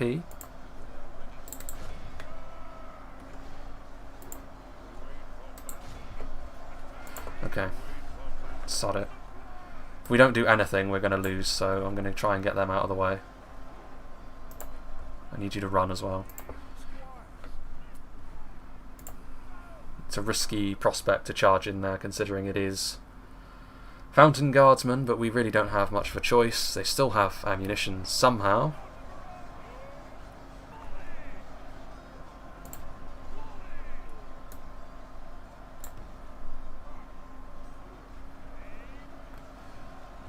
Let's see what we can do here. They've still got those units back there as well, which is... oh my god. Pathfinding, come on. General's probably going to die moving him around. Okay, we're just going to have to charge in and hope for the best.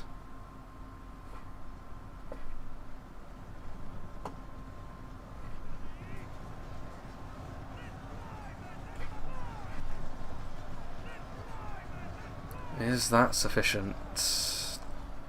Possibly not. Okay. Pull back and let's try again. Fountain Guard seem to have taken damage from that, which is, again, bemusing. That should be the sort of thing they don't take damage from.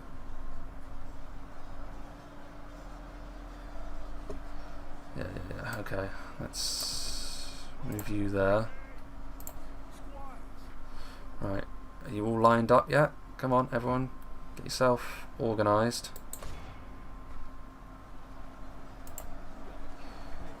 Seaward Spears.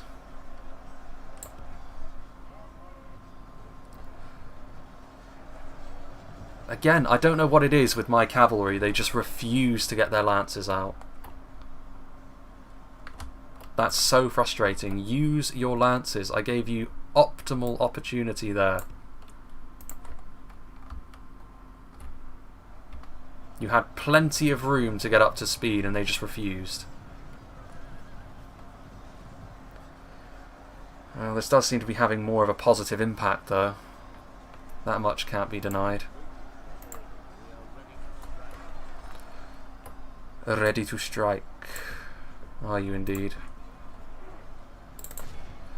Okay, Amphalas pikes. They were looking like they might rout actually. Oh, they're not going to, are they? They are moving incredibly slowly. That's Gondor letting fly, Windy. Yeah, they didn't get their lances out again. I wonder if it's because my own units are in the way. God damn. Okay. See if that works then. We'll go in more of a column formation. Not typical when it comes to cavalry.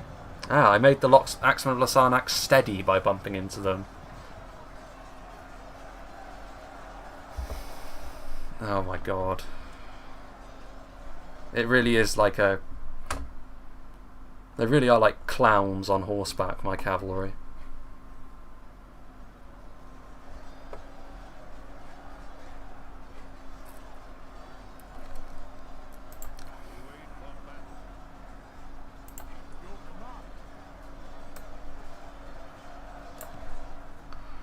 Right. Charge in. Don't worry about getting your spears out, lads. They're not a far more effective option in this situation at all.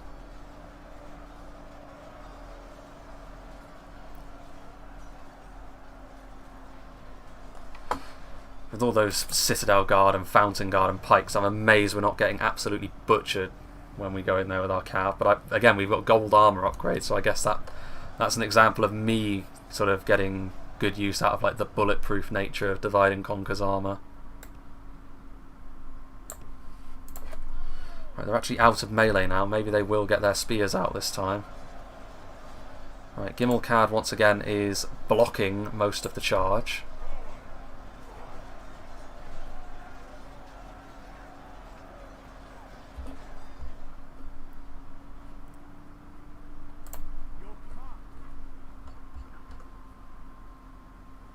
Right, halt.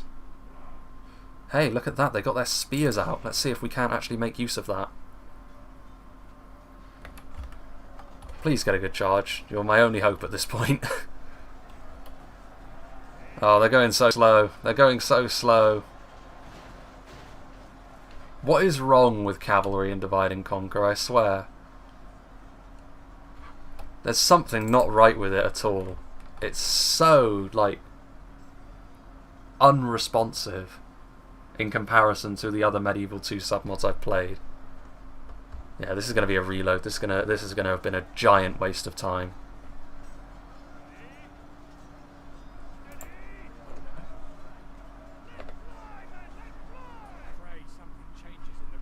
Yes, play something changes. Fountain Guard are indestructible.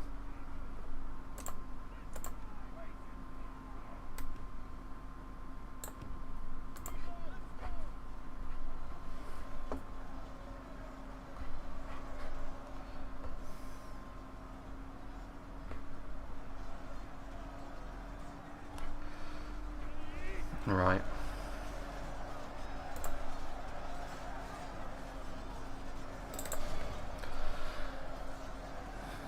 You've missed more frustration, Val.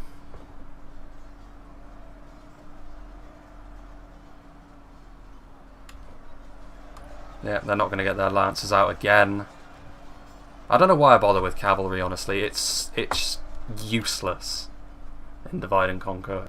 Unless you're talking about the Royal Swan Knights, in which case they can take such a beating that they can just tank anti-cavalry units in melee.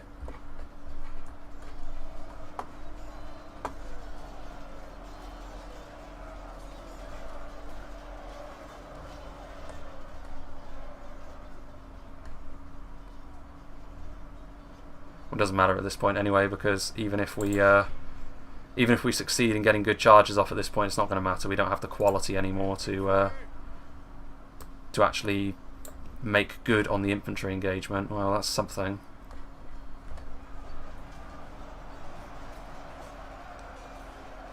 Yeah, don't worry. No haste at all. Hey, you got your lances down that time. It was when you were going at